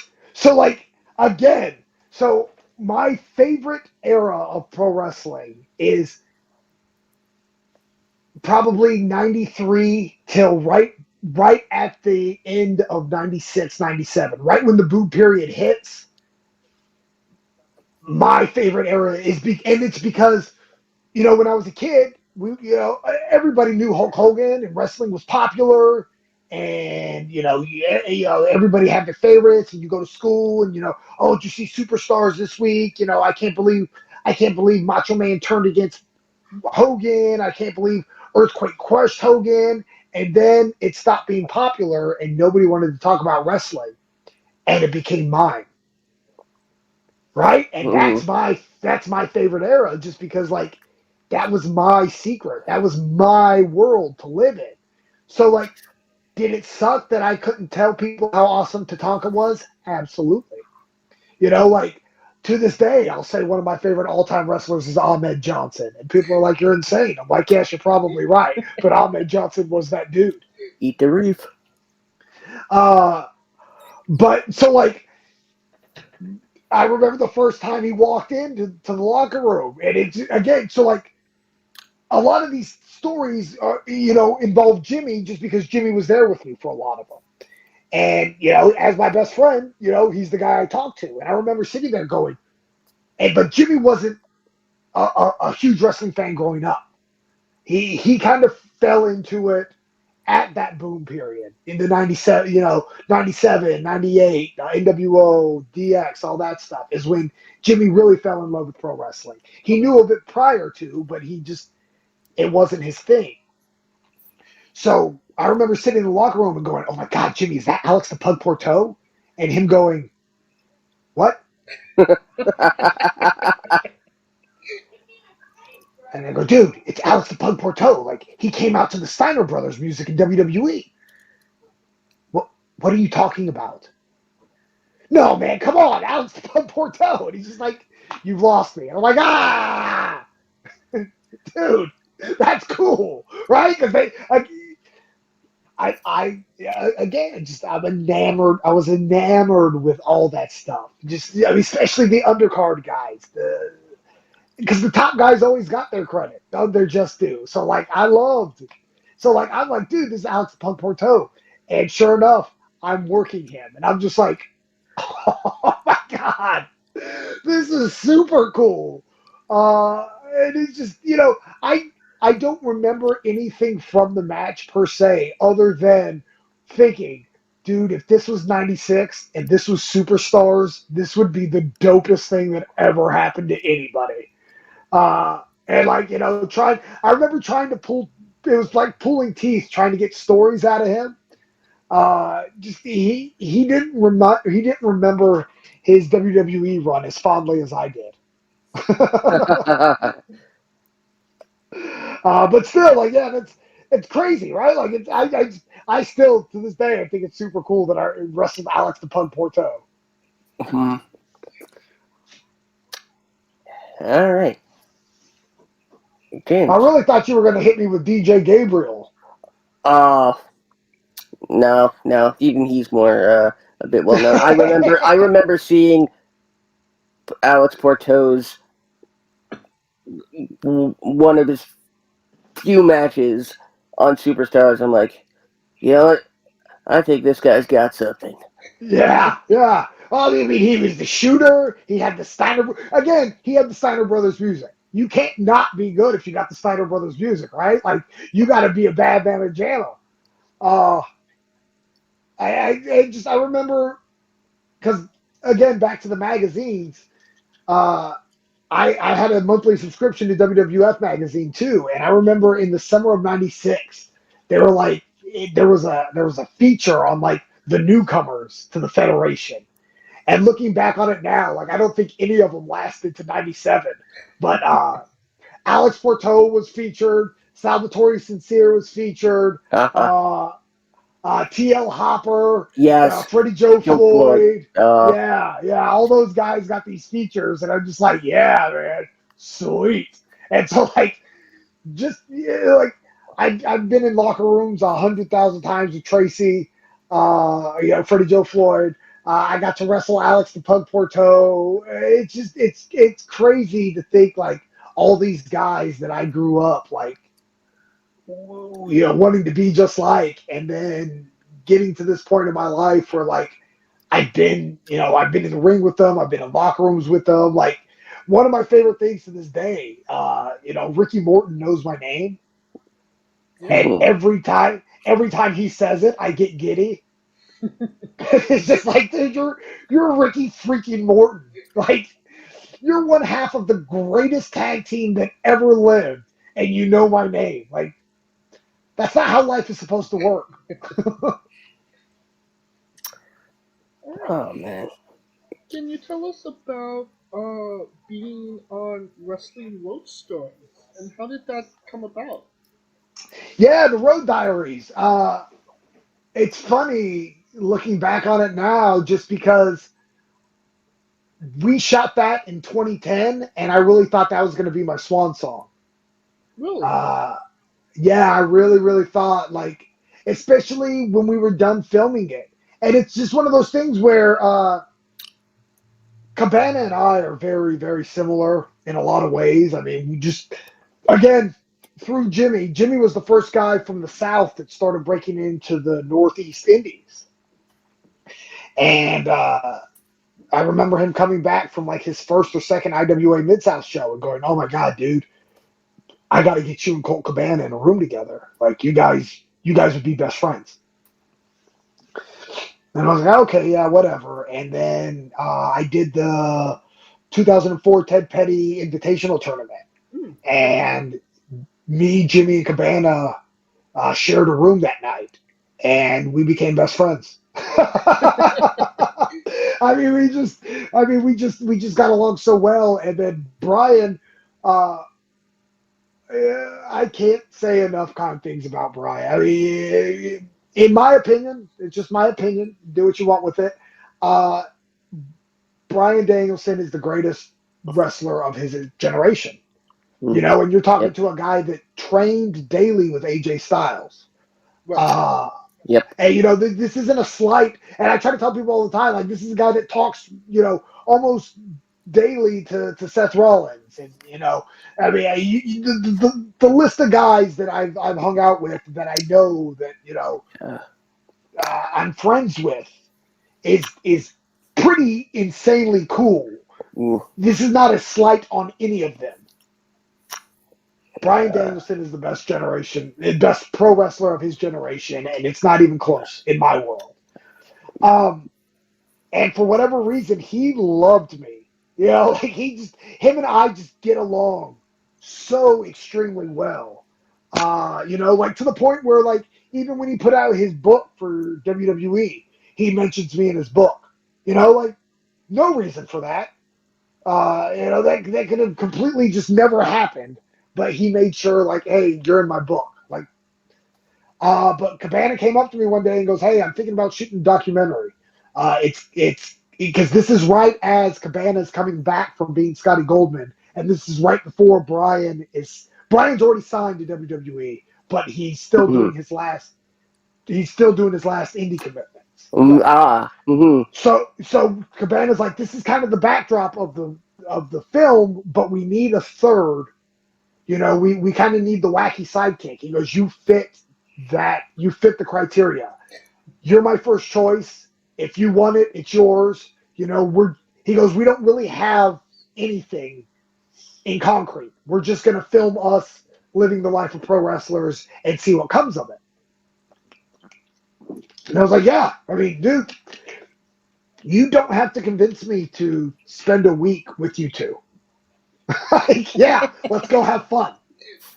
But also at that time, so we filmed, when did we film this? I think it was 2009. Yeah. Yeah, it was 2009. 09. Yeah, it was September because my birthday was during the week that we filmed. Awesome. But so September of 2009 is when we filmed. I was getting married in November. And at that point, I had already been going pretty hard, you know, for over a decade. And I was kind of burnt. And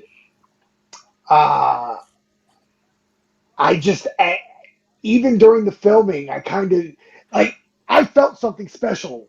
Just the stuff we were doing. And it wasn't like we were putting on for the cameras. It was legitimately, this is our day to day. This is how we act. This is the stupid stuff we do to get through. You know, we genuinely would pull over on the side of the road and have a watermelon eating contest because that's how we stay sane. You know, that's not something we did because we had a camera on us. That's something that camera caught, but we were going to do it anyways. And for the record, I feel like I got robbed in the watermelon eating contest, but I digress. But in the back of my mind, I kind of thought, this is it for me. Like, this is gonna be the last great thing I do in pro wrestling. Because I was mentally and physically burnt at the time, and I was getting married, so I knew life was about to change for me, anyways. Now, with all that being said, hey, I've done some really, really, really cool stuff since then, which is awesome. You know, God bless. I took a couple years away from in-ring stuff every weekend. During that time, I worked for TNA and the merchandise side of things. And it kind of just, all that did, I really thought that was just kind of my sequitur into my next phase of life, but all that did is reignite me wanting to get back in the ring. So that didn't work. But not like I said, I've done so many more cool things since then, and B, I've never even seen the movie. No, not once have I actually watched the final product. Oh wow, really? Yeah, I just I lived it, right? I saw it all firsthand. So it's funny that you bring it up because my youngest son just asked me about it a couple days ago. He said one day I want to watch Wrestling Road Diaries, and I was like, I think I got a copy around here somewhere. And he was like, a copy? I was like, oh yeah, you're right. It's 2023. You just find it. We just stream it somewhere like magic. It's on Cabana's YouTube page. Yeah. No, he looked it up and said, he was like, oh, we can watch it on YouTube. So, like I said before, like when we were talking about my Sabu match, I don't like to do stuff. I don't like to watch myself. So but my son wants to watch it, so I'm probably going to bite the bullet and sit down one day and finally give it a watch. But yeah, as of this recording, I have not actually witnessed the final product of the Wrestling Road Diaries. We're definitely missing out. It was a quality piece. That's what I've been told. It's funny to me because to this day I still sign copies of it. Oh my god. Yeah, like people will come up to me at random shows and it's crazy because I'm the missing link. Like they've got Cabana and they've got Brian, Right. and it's just like, oh yeah, you really had to scrape the bottom of the barrel to get this project finished, huh?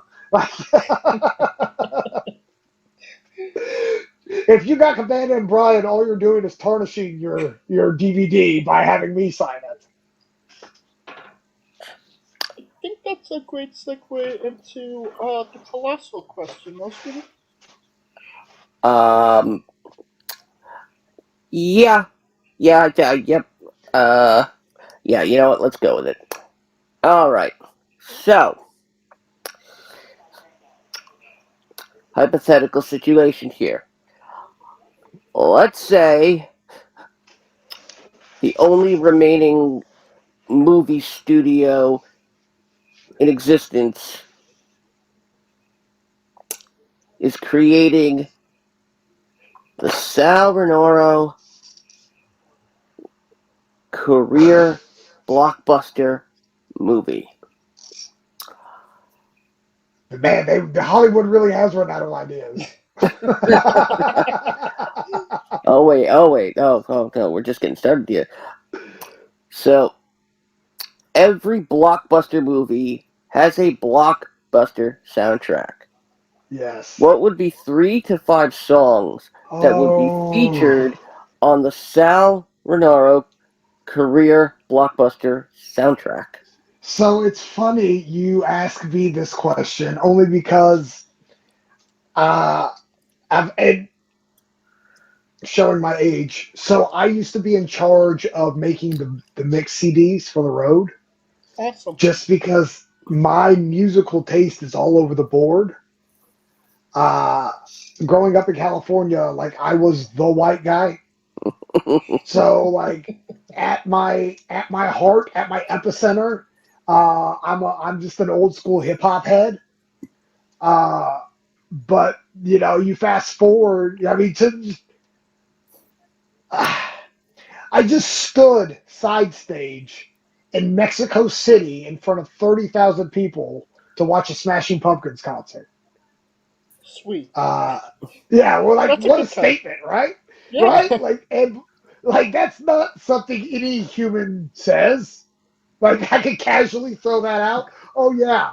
Also, I wrestled in front of 30,000 people in Mexico, and then later that night, I stood side stage while my boss, who just happens to be the lead singer of the Smashing Pumpkins, is playing. Like, that's a weird statement, but yeah, like, so to pick three or 3 to 5 songs is going to be tough, just because there's a lot that goes into there's a lot that goes into this for me. It just covers so much ground. Wow.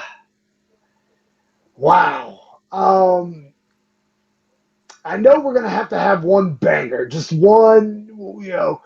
Like I said, I used to make the mix CDs because I'm the guy that would go, well, you got to have DMX, but you've also got to have Backstreet Boys.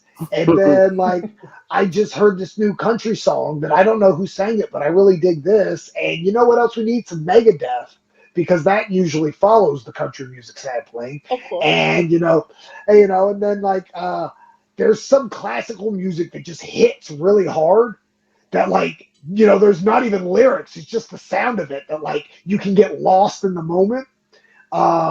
So, like, that's, and then, of course, you follow that with When Doves Cry by Prince, because that's what classical music makes you do.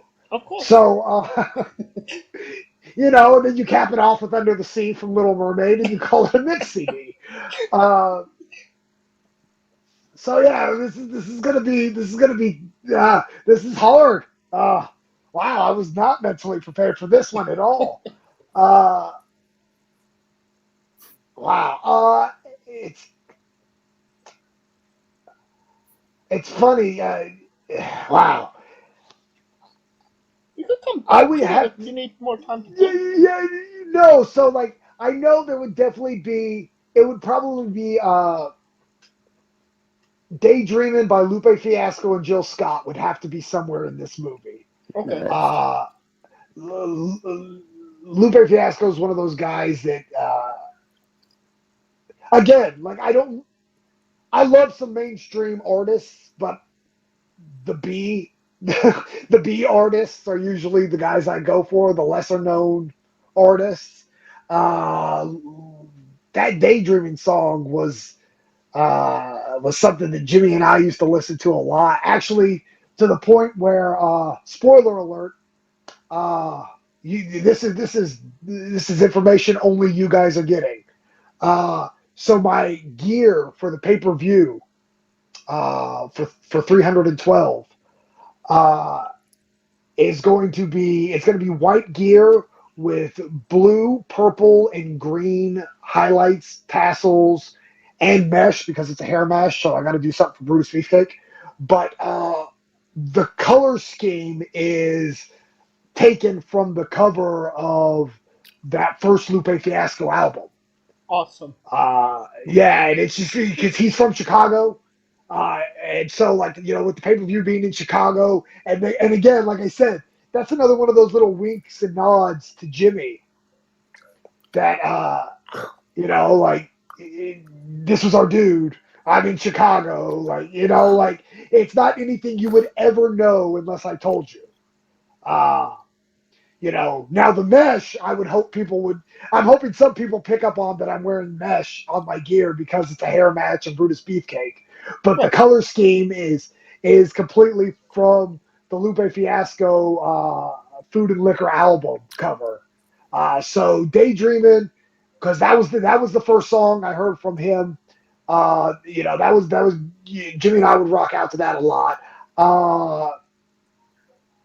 So that would definitely be on there. Let's see. I'm trying to think of the name of the song. I'm really bad with song titles. Again, I can tell you, the lineage of the WWF heavyweight titles to songs. Not so good at. Well, who's the artist? That's what I'm trying to think. I really like. It's Wonderwall. Wonderwall's the name of the song. Oasis. Oasis, yes. There you go. That song would probably, knowing me, that would be played in the background of something absolutely absurd just because it doesn't work. Like, like some people might use that as a sentimental song. Like, maybe I'm looking out a plane window as I'm leaving my children to fly off on another adventure. No, that would probably be playing while I'm getting knocked off a trampoline in a Big Bird costume, or something backwards like that. But Wonderwall would be on there. Probably All American Boys. Okay. The Rougeaus. Yeah, the Rougeaus Oh my theme God. song. Yeah, because that song came way harder than it had any right to. Oh my I God. thought we just talking about the song. Yeah, we on our Friday show, we were talking about it and how the Bruces were possibly going into the Hall of Fame. Yeah. And I actually started playing All American Boys. Oh yeah, on no, the air. that song hits, man. From well, yeah, I love that song. Which is again, and maybe that's why my musical tastes are the way they are. Is wrestling entrance themes are all over the board, and so there's that emotional connection I have with some of these wrestlers that uh, I probably don't think I liked country music until I heard "With My Baby Tonight." Who did? Yeah, and then all of a sudden I was like, man, country music is where it is. This is just everything I've ever loved in life. I still it low key makes me hot that like that Bruce got that song over again, because that was one of my uncovered gems that I knew all the lyrics to 100 years ago, and now everybody knows the lyrics, and I'm like, come on, guys, where were you in '95 when Vince was trying to sell me the tape the night after Jarrett walked out, right? Like, get out of my face. Yeah, so we'll go with those three, and if a couple more hit me, I'll say them. But let's go, let's go. Wonderwall, Daydreaming, and the Rougeau Brothers, All American Boys. Fantastic. Steven, All right. the second half. Okay. Now that we've got the soundtrack out of the way, which is obviously the first step in making any movie, every blockbuster movie has a blockbuster cast. Yes. Who would play Sal Rinauro in the Sal Rinauro career blockbuster movie? And you cannot say yourself, because you are legally obliged to make a Stanley-esque cameo. Oh, well, of course. No. I would never want to play myself anyways. The less of me, the better. I would much rather watch somebody pretend to be me, and laugh at their misery. That's a tough one. Who would play Sal Rinauro? I've often said I'm not Zach Morris, I'm Screech. So if he were available, maybe Dustin Diamond. Oh. I don't think he's going to make it, though. I know. I don't think he is. Just going out on a ledge there. Don't think he's going to be available for filming. I rib Seth Rollins all the time about this, because people all the time are like, dude, you look like Seth Rollins. And I'm like, why would you say that? He's a handsome man. That poor soul. Actually, just a little off topic, but it'll make sense in a minute. A couple weeks ago, I was doing a show in Tennessee, and Camille was on it. And I didn't know it until 2 days later, because I didn't see her. So I messaged her. I was like, hey, were you at this show on Saturday? She was like, oh my God, yes. I go, dude, how did I not see, like, I was also on the show. She goes, I know. I go, well, how did I not see you? She goes, I didn't know you were on the show either. I was like, oh, okay. She goes, until the photographer hit me up the next day and was like, hey, I got some pictures of you and your husband. And Camille goes, well, Tom wasn't, if you don't know, Camille's married to Tom Latimer. Right. Who is a walking daydream. I mean, he's everything men dream to be, I mean, we just went to Mexico. He was the tannest guy there. That doesn't even make sense. It's literally impossible.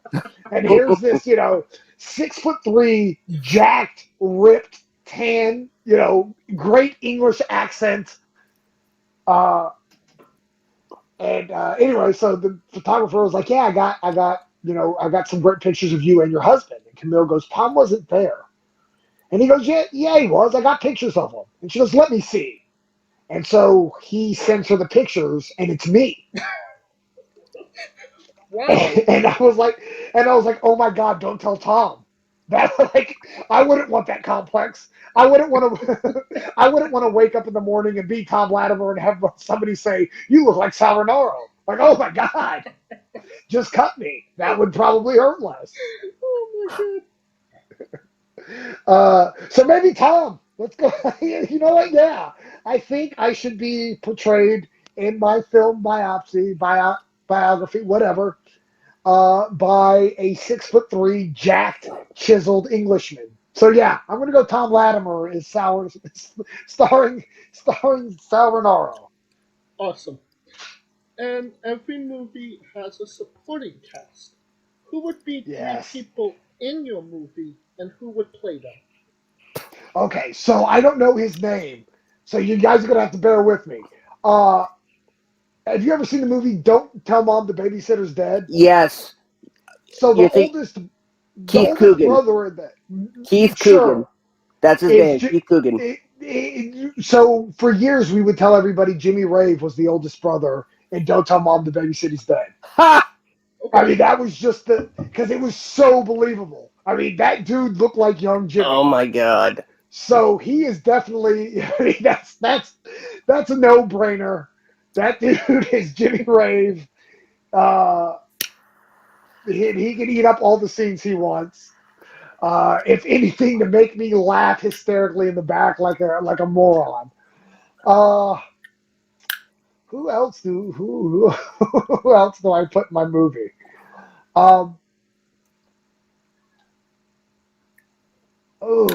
This is, and again, I've been so blessed. Rafael Nadal is Tony Mamaluke. Because I'm not, to this day, I'm still not convinced they're not the same person. All I'm saying is I've never seen Rafael Nadal and Tony Mamaluke in the same place. Yeah, that's all I'm saying. That's funny, and I've worked with Tony. Was Nadal there? No. If you're right, Dun, who was dun, he? dun. Yeah, exactly. I'm just saying, I for one have never seen Tony Mamaluke with a tennis racket, so I can't say whether or not he's accurate with it or not. So yeah, that one's got to happen. And then Wilford Brimley would probably be Bill Behrens. Yeah, I think I need old man Wilford Brimley playing old man Behrens. They don't look alike, but he's the Wilford Brimley of my life. So I think that's. Diabetes causes me to be short and ill-tempered. Last night I ran out of vanilla ice cream and took it out of the dog. And then I hit my wife. And then I find out my wife's been dead for 5 years. Who the hell did I hit? Who did I hit? The more you know. Yes. Yeah, that sounds like a solid movie. I'm going to be honest. That might be Avengers level box office. It really sounds that way. It sounds like a great movie, and you could pre-order the tickets now. Yeah. Come on, guys. Alright. On to a controversial subject. Pineapple on pizza. What's your stance? Yes. Oh yeah, sign me up. Right. I love, so like, no man, like I'm all for like mix and match as long as it's not olives. I'm the worst Italian ever. I hate olives. I just think they're just offensively awful. You can't put olives on anything and make it good. But like like pizza is musical, is fruits canvas. You can do anything and call it a pizza, right? If it's flat and round, and you can cut it. It's a pizza. So like, Yeah. you can put pineapple on it. Like, you can't tell me like. I've had many a dessert apple pie pizza. Guess what? Delicious. Fantastic. Yeah, man, you can put pineapple on pizza all day. I don't know at what point this became. I just remember as a kid, it was just called Hawaiian pizza, and I accepted it. Yeah, I think That's it still is. I don't know. I just hear so many people. It's like people are just like pineapple should be on pizza, and I'm like, hey man, I love Hawaii. You don't hear anybody burying the 50th state. Sounds like a great place to be. So, if they want to put pineapple on pizza, let's do that. I want to be more like them and wear grass skirts everywhere I go. So you can put a little fruit on the pizza and call it a good time. But would Sal the Pizza Boy deliver it? Yes. So it's so crazy. Like, that gets brought up to me all the time. That was a one-off thing. Like, I was never even officially called Sal the Pizza Boy. So the whole story, I mean, of course, circling back to familiar cast members of this show. So Jimmy was in an angle with Mama Luke at Wildside. And the whole spot was because they used to chant, "Where's my pizza?" at Mama Luke. He's the heel, he's the over Italian heel. So the crowd chanted, "Where's my pizza?" So Jimmy had this idea, well, somebody should come out and distract Mama Luke with a pizza. And he was like, "Oh my God, Sal, you could do that." I was like, "Yeah, I think I could stand at ringside and hold a pizza box. I think I possess all the abilities required. I can breathe, I can stand, I can hold. Let's do this." So that was the whole spot, though. As I come out with the pizza, Mama Luke's distracted, Jimmy rolls him up, 1, 2, 3. We celebrate on the floor while eating pizza, probably with pineapple on it. And that was it. Like, there's no follow up on it. Like, but that name has haunted me forever. Like, it was a one off 21 years ago. I believe that's the Revenge of Franky the Bird. Yeah, it might be. Hey, what's your spirit Pokemon? Oh, so my son, when the Pokemon Go thing got hot, my youngest son got into that real big. Before that, I didn't know. I thought a Pokemon was an illegal crime that you didn't do without permission, right? So like, I had no clue. But isn't there like a Luchasaurus? No, it's a There's a Hitmonlee, a Hitmonchan. There's a Machamp, Machoke. I think there's a Lucha something. There's a Halucha or a. There's like two. I think my son said he was Gen 5. Not 100% sure what that means. I know Gen X. Worked them a few times. Yeah. But I know Generation Me also worked them a couple times. But Gen 5's new on me. But it's like is it Halucha? Like it's a hawk with a lucha? Yeah, yep, Halucha. That's Halucha. Yes, that is. There you go. Perfect. Now we love the late great Tracy Smothers on the show. Yes, as you should. Do you know the acronym for Thug? THUG. T is for terrible. H is for I know it's G because a thug can't. G is for jail because a thug can't spell. H is for hell. U is for ugly. Ugly. Yeah. And G is for jail because a thug can't spell. Yeah, no, I got to do a couple loops with Tracy in the car, and one of the greatest things he ever said. I don't know why. It just hit me in all the right places. We were going into the town, and some guy's outside like throwing frisbee with his son. And he goes, "Man, look at brother. Brother don't care that we're trying to make towns." And I don't know why. I don't know why. I just found that so because Tracy meant it. Like he didn't just say it.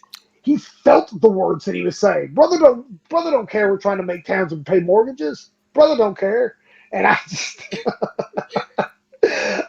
just remember holding my side. I was laughing so hard because Tracy was not pleased with this man throwing frisbee with his son, not caring that we're trying to make towns. Yeah, a heat with a guy just throwing a frisbee. Yeah, it's the father trying to have a moment with his son. Come, do you need a hug, Tracy? Do we need to? What do we need to do here?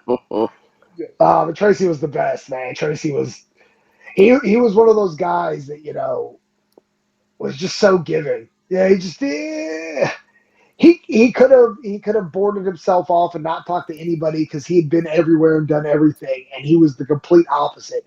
He was the prototype of what I want to be as a veteran in a locker room, right? Like I try to go out of my way to be all inclusive, especially the NWA locker room can be very intimidating for young guys, because there's just so. I still lose my mind at the people that I interact with. Like, perfect example. I'm at the airport a couple weeks ago, and I'm in line to get food, and I hear, "Hey, Sal," and I turn around, and it's Trevor Murdoch, Oh, sweet. and I'm just like, "Whoa, what is life?" Like, this dude was trained by Harley Race, like former WWE Tag Team Champion, like been around the world, done it all twice. And he's calling my name in an airport, right? Like, that's crazy to me. So, like, I get the NWA locker room being very intimidating. So, like, I try to go out of my way to, if there's a new face, especially the younger kids that, are just trying to find their way in this crazy business that, like, like I said, it could be intimidating. And I try to gap that for them. I try to be the bridge for them to be a little more comfortable. And that's who Tracy was. Tracy was always there for the younger guys to give anybody any kind of advice to just help anybody that looked like they needed it or especially if they wanted it. Tracy was awesome, man. He was so cool. And you definitely picked the right guy to emulate. Yes. Yes. Like I said, he was just he was a special breed, especially in the era. Like I said, when I broke in, wrestling was way different than it is now. And wrestling's improved in that way, where the locker rooms used to be so scary. I mean, there were guys fighting and scratching and clawing for their spots, and they wouldn't wait till you turn your back to stab you, right? Like they'd stab you in the face and let you know that they were doing it. It was the Wild West days. Absolutely, and locker rooms have definitely improved in that manner, and it's because of guys like Tracy who survived those scary Wild West days and went out of their way to make pro wrestling a better place. Hey, and the weirdest question you'll ever be asked on a wrestling interview, hopefully, would you ever consider wrestling a Rock? Not Dwayne Johnson, Scooter.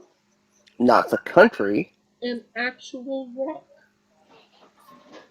How big we talking? What's this Rock bench pressing? About the size of a shoe. Yeah, man. Oh yeah, of course. Yeah, I'll bump and feed for a Rock.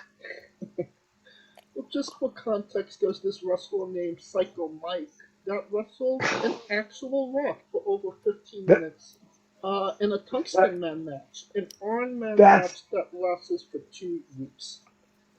That's amazing. Yeah, I love this. I love all of this. Unfortunately, he did not win the match.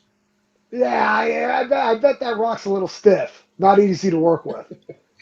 Well, the Rock was the champion, and they tied. So, no. Yeah, well, I mean that's the nature of the beast. You want to be the man, you got to beat the man. Yep. I mean, And the man is a Rock. Yeah, the man just happens to be made of granite. It's just.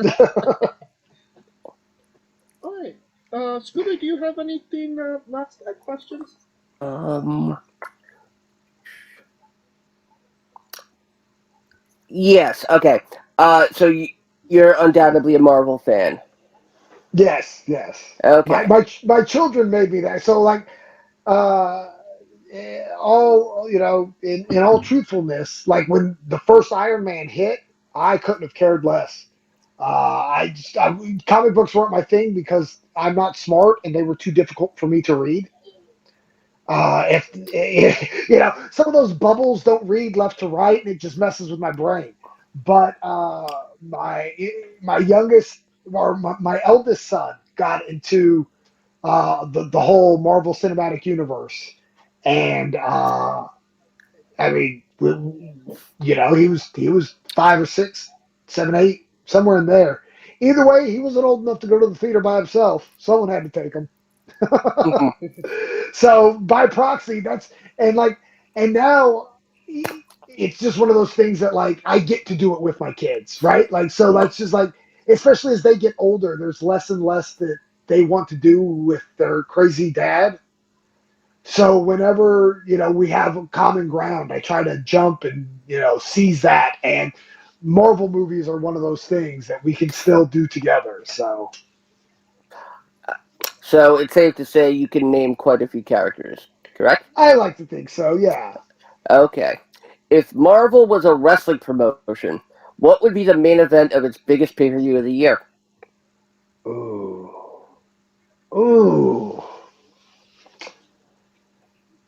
So, dang. Prior to all of this, there's no way I would have put Iron Man in the head spot. I really feel like the cinematic universe has given Iron Man the push that he doesn't deserve. He's not that guy. At least not in my world. I So mean, he's like the Ginger Mahal? yeah, right? Like he's just like, oh, you're here. How'd you get here? What? No, you don't belong here. You can be on the card, but you're a U.S. champion type of guy. Ironic when Captain America's a thing, am I right? But I digress. In my Marvel Cinematic Universe, I mean, you got to have someone unbeatable in your main event. You got to have an attraction. You've got to have someone that you want to see toppled, and I don't think anybody embodies that more than Hulk. So you definitely got to have the Incredible Hulk in your main event. He's just a main event caliber guy. He's just somebody everybody recognizes. And with the split personalities, you got storyline there. Yeah, so I'm definitely going Hulk. Who's Hulk working? So maybe you do a heel turn with Hulk. Oh yeah, that's what it is. It's Hulk and Captain America. That's your main event. It's a tale as old as time. It's Andre versus Hogan. It's the immovable force versus the invincible object. Yeah. But it's got to have some kind of gimmick on it where you can get the Shield involved. It's definitely not on a pole. Because Vince Russo cannot be a part of the company. Yeah, because Russo's out. Yeah. It wouldn't be a ladder match. It'd have to be something. We're talking main event of WrestleMania. So I'm doing Hulk versus Captain America. Oh, that's what I'm doing. I'm going all in on this Mania, right? This is going to be my Marvel Mania. So it's going to be lumberjacks. So you can justifiably put Iron Man in the main event of this pay-per-view. He's just a lumberjack. He's like Techno Team 2000 when it was Diesel and Sid. So it's a lumberjack Ultimate X. Ooh. But they're climbing for the shield. Sweet. That's yeah. I'm just trying to make money, guys. I'm sorry. All right. Did you actually dress up as Big Bird and jumped on the trampoline? No. I've done both of those individually, but not. That's not something I've combined. Okay, because you mentioned earlier, and I wasn't sure. Yeah, no, that's just me saying words. Okay. No, I can't promise I won't in the future. If anybody has a Big Bird costume out there, I do have a trampoline, so. Fair enough. Alright, on a more serious note, where do you see yourself in 5 years? Oh Lord. If you would have asked me this 5 years ago, I would have said probably The 5 year retired. anniversary of asking us asking this question. Yeah. Uh, Man, honestly, I feel like I'm just hitting my stride, which is crazy to say because, like, especially just going down memory lane with you guys today, was we've only kind of hit some high spots. We haven't. I mean, I've done a lot. I've been very, very, very blessed in my wrestling career. I mean, some of the stuff I've done is unimaginable to me that I've been able to accomplish, especially as a 5'7", 170 pound, you know, kid that's moving cross country to beat Rey Mysterio for the cruiserweight title. That being said, in 5 years, hopefully I'm beating Rey Mysterio for the cruiserweight. Uh, no, but in all honesty, in 5 years, I would hope to still be a part of the NWA. Like I really feel like I found a home there. Uh, like I said, I really feel like I'm just hitting my stride in ring. I might not be as quick as I used to be. And there's definitely times where I'm like, whoa, you are not 22 anymore. But I've also been fortunate enough to recognize that and learn tricks to disguise that. So although I know I'm not 22, hopefully it doesn't look like I'm not 22. But Lord willing, I'm still going to be able to do this as long as humanly possible. I don't have an end date circled. I don't have. I don't like the word retired. I don't think anybody ever retires. Just But I don't. Yeah, I don't have an ending date in mind at all in the near future at all. Hopefully, within 5 years. My number one goal right now is to win the NWA World Junior title for a multitude of reasons. Number one being that's a title that Jimmy held, and that's kind of something. That's one last thing him and I could do together. I'd really like to be able, I mean, I want to do it for all the selfish reasons, just because, and this is my mentality. I never walk into a locker room and don't think I'm the best guy there. Whether it's true or not is irrelevant to me. If I don't have that mentality, I'm already beaten. But I think I still have a lot left to offer, and like I said, I think I would be a good representative for the company, and I think I've got a great story to tell as far as chasing and hopefully winning the World Junior title. It's one of those things too where like I also want to show my children like, hey, you put your mind to something, you put the work in, you sacrifice, and it pays off. If you want it bad enough, if you work hard enough, good things can happen. So, that's definitely number one.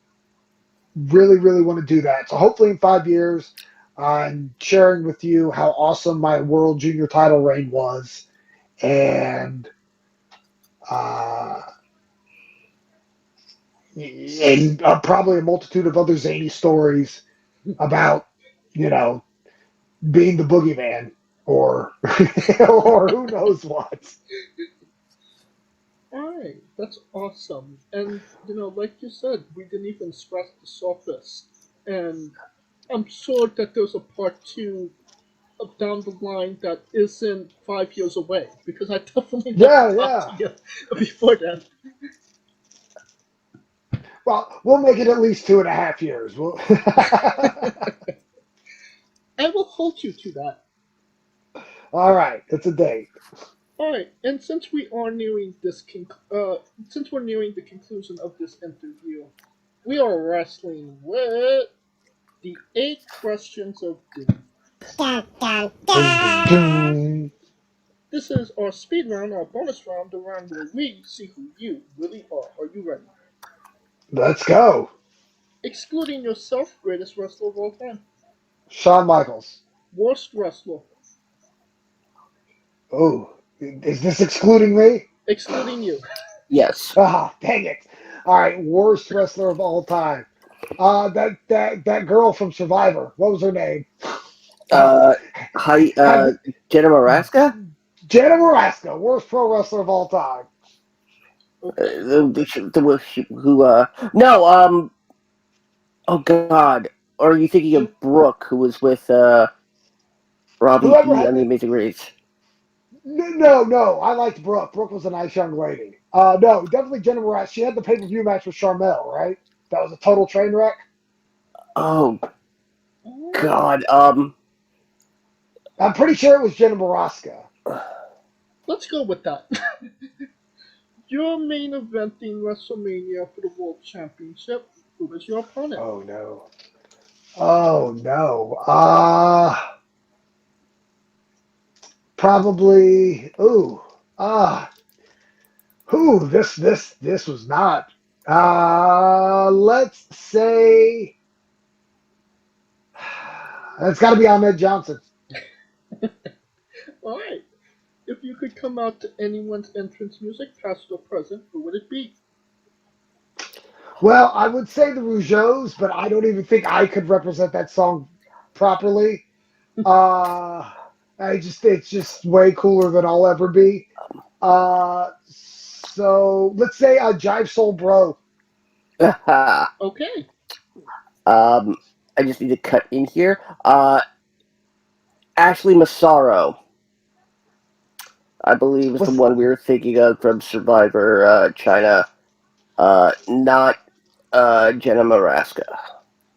whomever it was. Yeah, Yeah. She was so bad I can't remember her name. exactly. Finish the sentence. Kayfabe is. A joke.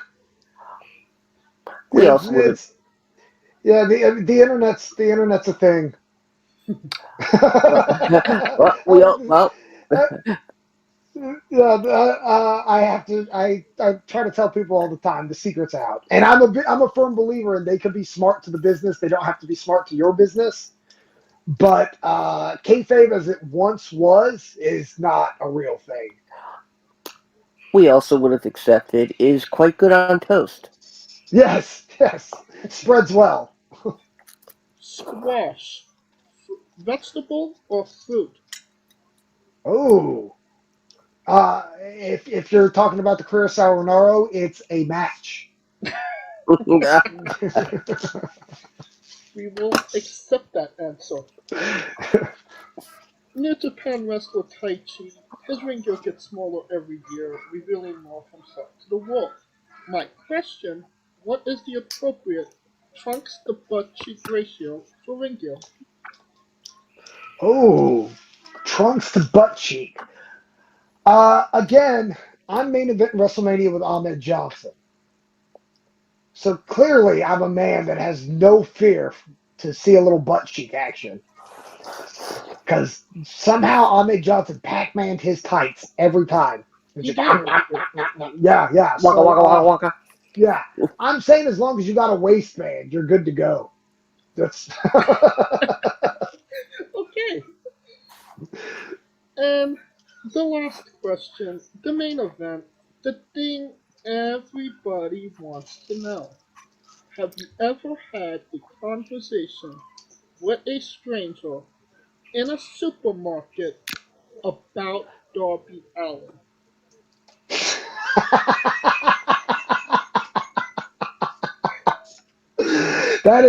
That is the question that's on everybody's mind. And yes, although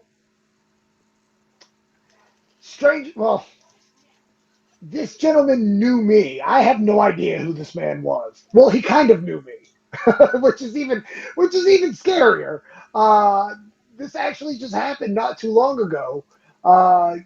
Gentleman stopped me at the my local grocery store and said, "Hey, I know who you are. I'm a big fan of pro wrestling." Oh, that's cool. And then he started telling me stories about my career, but it wasn't me. Wow. And then he told me he knew who my father was, and I put two and two together. So, do you guys remember Jason Cross from TNA? Yes. Did the shooting star leg drop? Mhm. He's a good friend of mine. He's one of the guys I give credit to for training me, even though he didn't train me at all. I believe this gentleman had confused me for Jason Cross. That's what I deduced.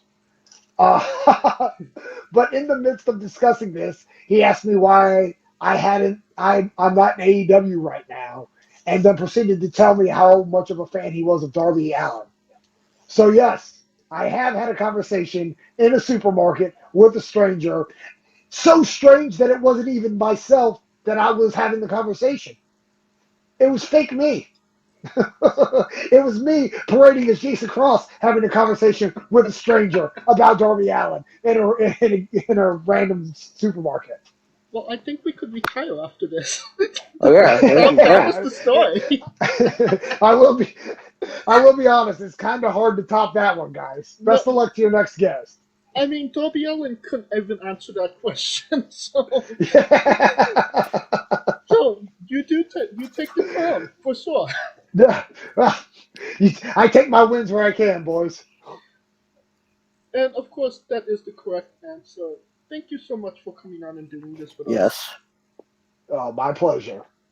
Once again, where can we find you on social media and all things Sal the Pal? You can find me at Sal Rinauro, Rinauro on Twitter.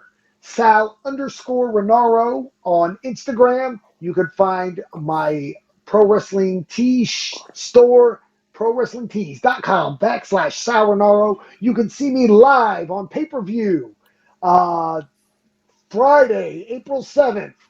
312 NWA 312 hair versus mask strap match against Gags the Gimp. You can find me every Tuesday 6:05 Eastern on NWA Power, every Saturday NWA USA 12:05 both on YouTube or just really whenever you want to go on YouTube and put the name of those shows in, because 2023, am I right, guys? And you don't even have to go looking for his social media. All of the links will be in the description of the video below, both on YouTube and Castbox. Simply click the link, a new tab will appear on whatever device you're on. You have no excuse. You've been listening to him for 2.5 hours. Buy a damn shirt. For the love of my children, please. He's got a family, then. Got children to feed. Kids, you need those shirts. Of course, thank you for listening.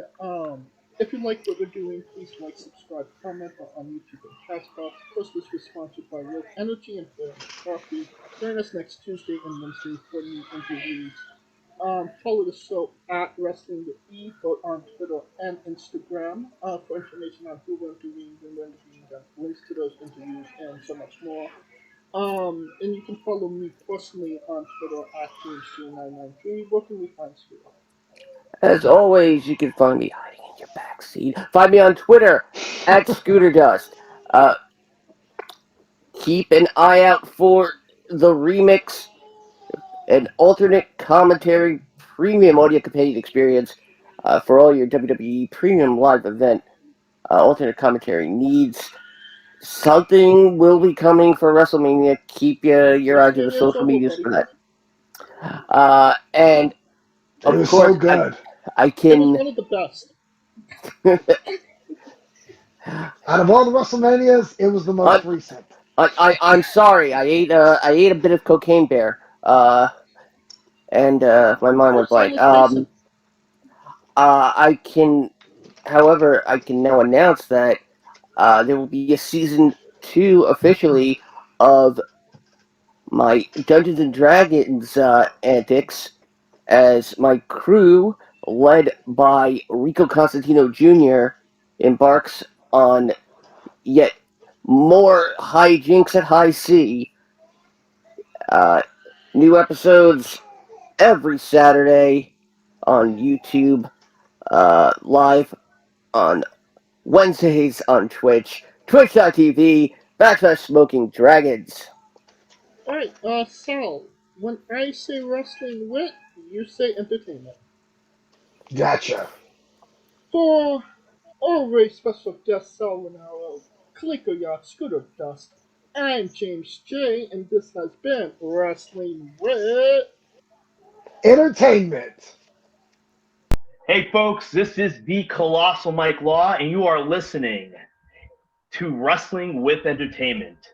Enjoy the show, support these guys. We appreciate it very much. We'll see you at ringside.